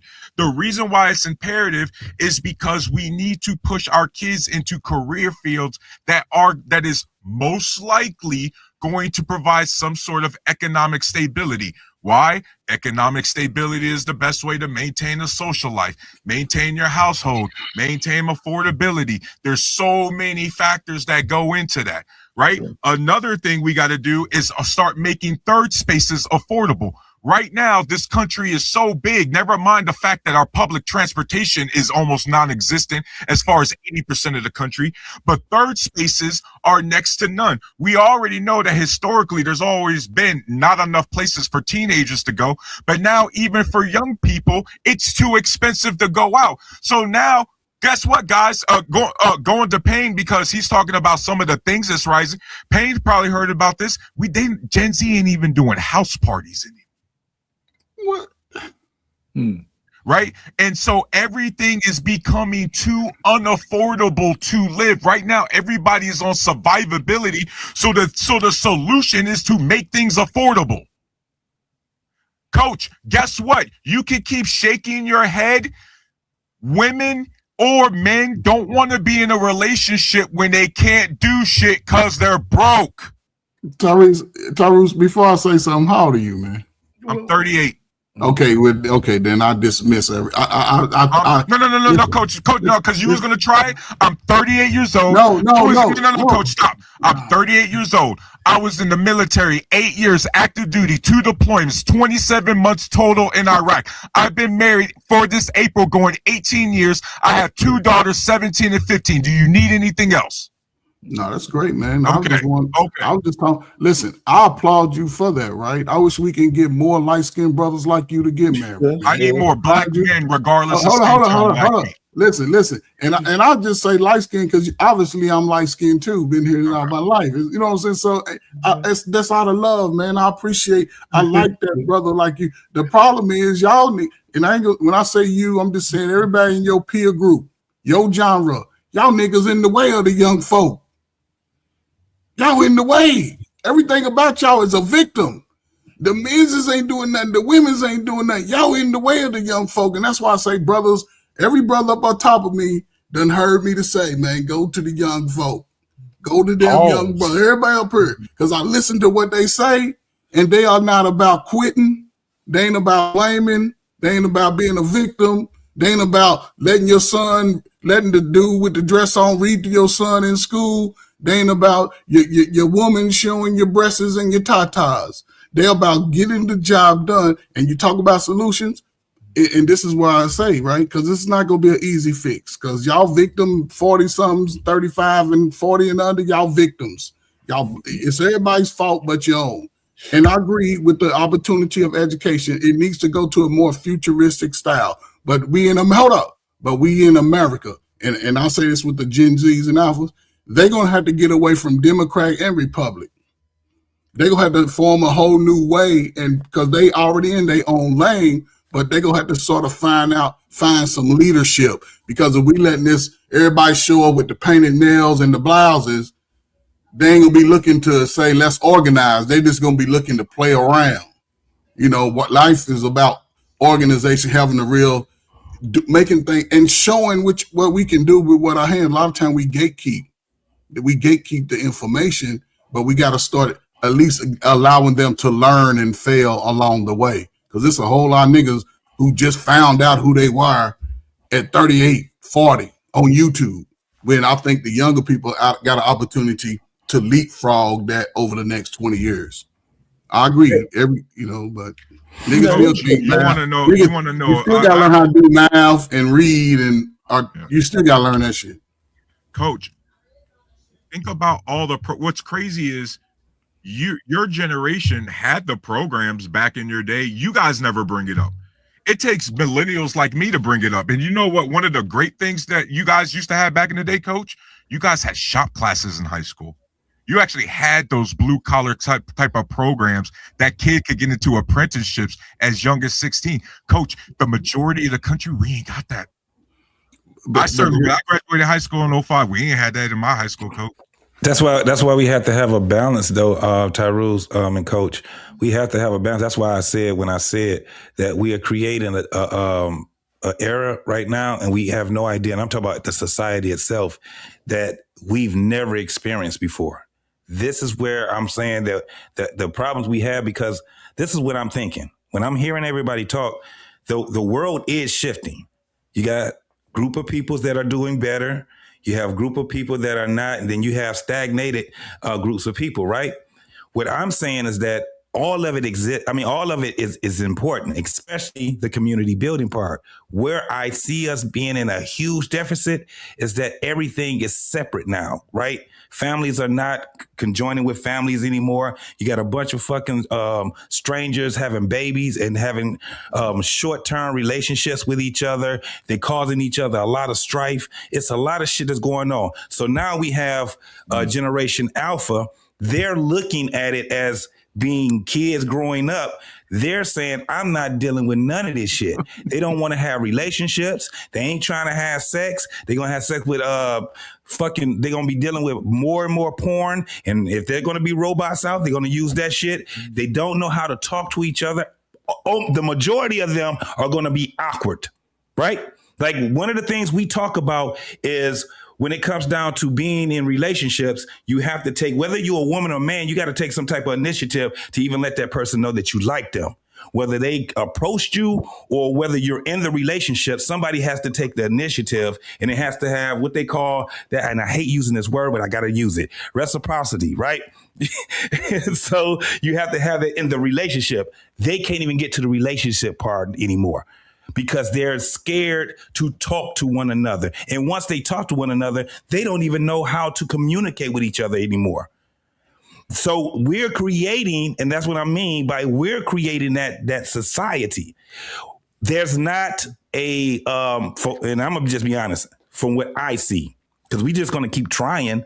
But what I'm saying is this: there's not a solution yet. And sometimes you got to let some shit implode and explode before you start fixing it. Because what's going to fix it is people that's willing to fix it. Communities that's saying, man, this is fucked up. We got it. It's always been like that. In every era, something was fucked up and motherfuckers say we got to fix it on every level. I can tell you right now, I don't know what the fuck to do when it comes down to trying to fix something. You made a statement, JT though. finally started cooking tonight. When we use terms like fix it, right? We use terms like fix it. There might not be one solution to all this. We got to look at the reality that we're in, right? We have all generations still alive, right? From baby boomers down to Alfred. We're all sharing the same space. We all have different things. So how does the solution, there's not the solution. There's maybe many solutions, and there's not one size fits all, but there's got to be some normalcy somewhere that propels us forward, where it's the best fit through all of the different things that we go through. We got class divide, we got race divide, we got age divide, we got political divide, ideology divide. So how do you, so there's no one solution to all of that. So how do you best move forward so the society as a whole, especially America, since we're never going to be homogenous as a population. And there was some point where I thought we dealt with this better than we're dealing with it now. Mm-hmm. And so it's not a sporting event that brings us together. It's got to be something more than those shared things. Like, it can't be a war that brings us together. It's got to be something else that we all share from our point of view that makes America something worth saving and makes it worth building a society around. And that's the thing I think we're having trouble with. And, and the fact that women are deciding that they don't want to have kids, some of them aren't, or they don't want to, or if they want to have kids, they don't want to have marriage to go along with it. And then men have their own fear of divorce and not necessarily marriage. It's just a whole lot of different factors going on, which makes it makes it an interesting life. But what stops people from retreating to their own bubble so they can survive? Man, I got the answer, man. In most businesses, how most businesses are successful is they operate vertically. I think that's our problem. And I think we need to use that as an example of how we fix our community. We need to use it vertically.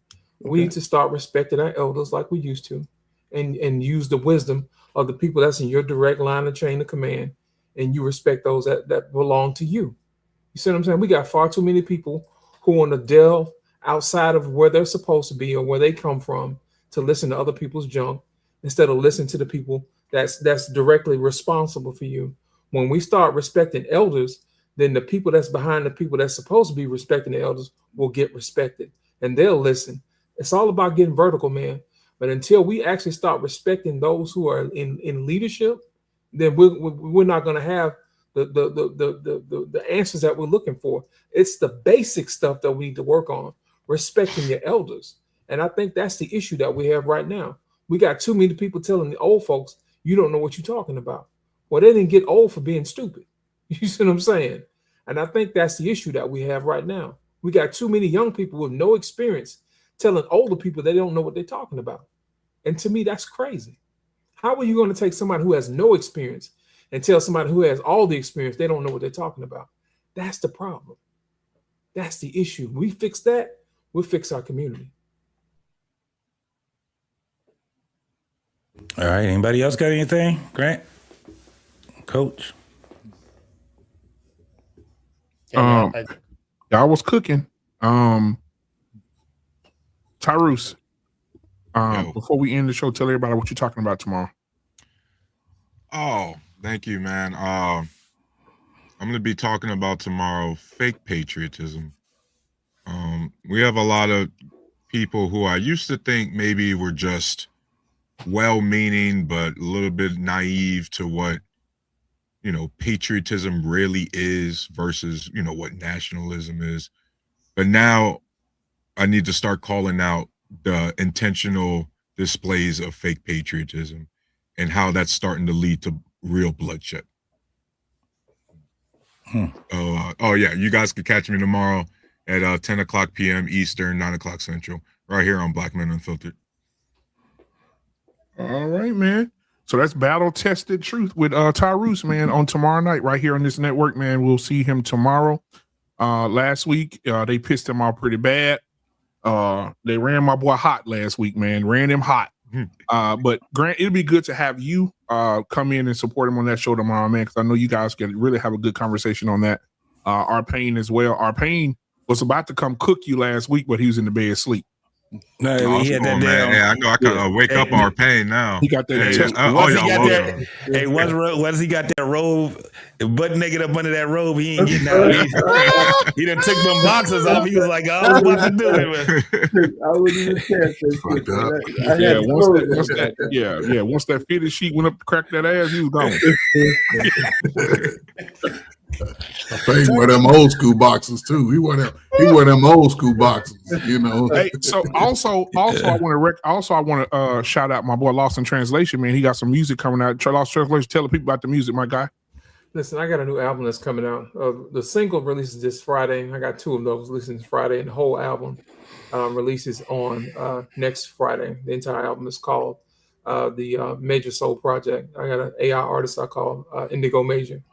And I got 15 songs that are pretty good to start off. And I got some other characters I'm working. So I'm building a whole entire universe of people, of singers that tell stories that actually build communities versus tear people apart. We discuss emotions. We discuss different situations, scenarios, how to handle situations better. So instead of having 2 and 3 hour podcasts, I can squeeze in about 3 to 4 minutes so people can take it with them and they can learn how to be better people. So that's what I'm releasing. It can be found on Apple Music, Spotify, and all those other places where you have good music. So I appreciate you, Black Man Unfiltered, for spotting that out. Thank you, sir. For sure. Absolutely. You know, we got to support. Hell yeah, Lost. Dope, for real. Yeah. And I can't wait to, for JT to get in his rotation, man. Because I definitely had a disagreement with my boy last week when I told him it was over for 50 Cent. We'll talk about it later. Yeah, you about to be proven so wrong. So wrong. T.I. done cooked him, but we'll see. We'll talk about it. I'm gonna say this before we go. I think that when T.I.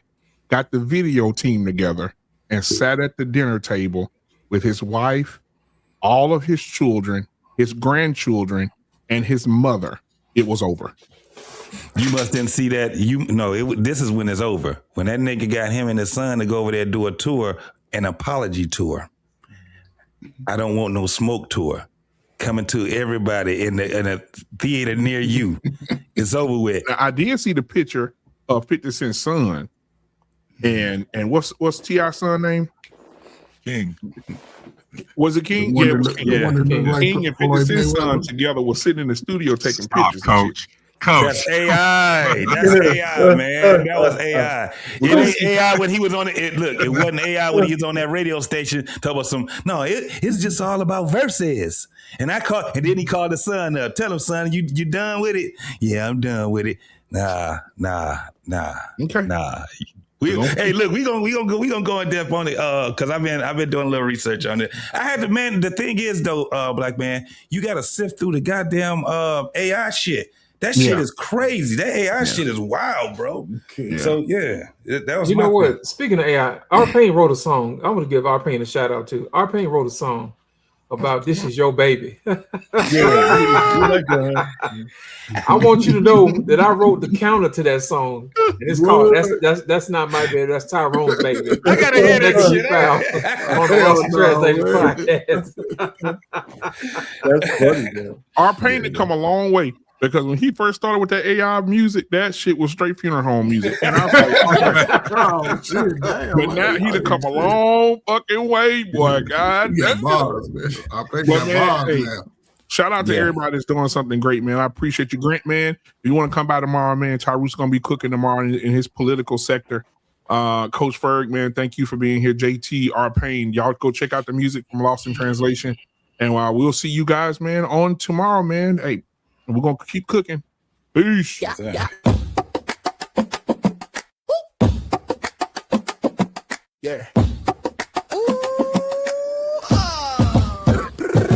Chest thumping, boom like a baseline pound. King Kong stepping, make the whole earth bow. Banana clip bars, peel the truth, spit it raw. Silverback stature, no cap in my jaw. Swinging through the jungle vines like a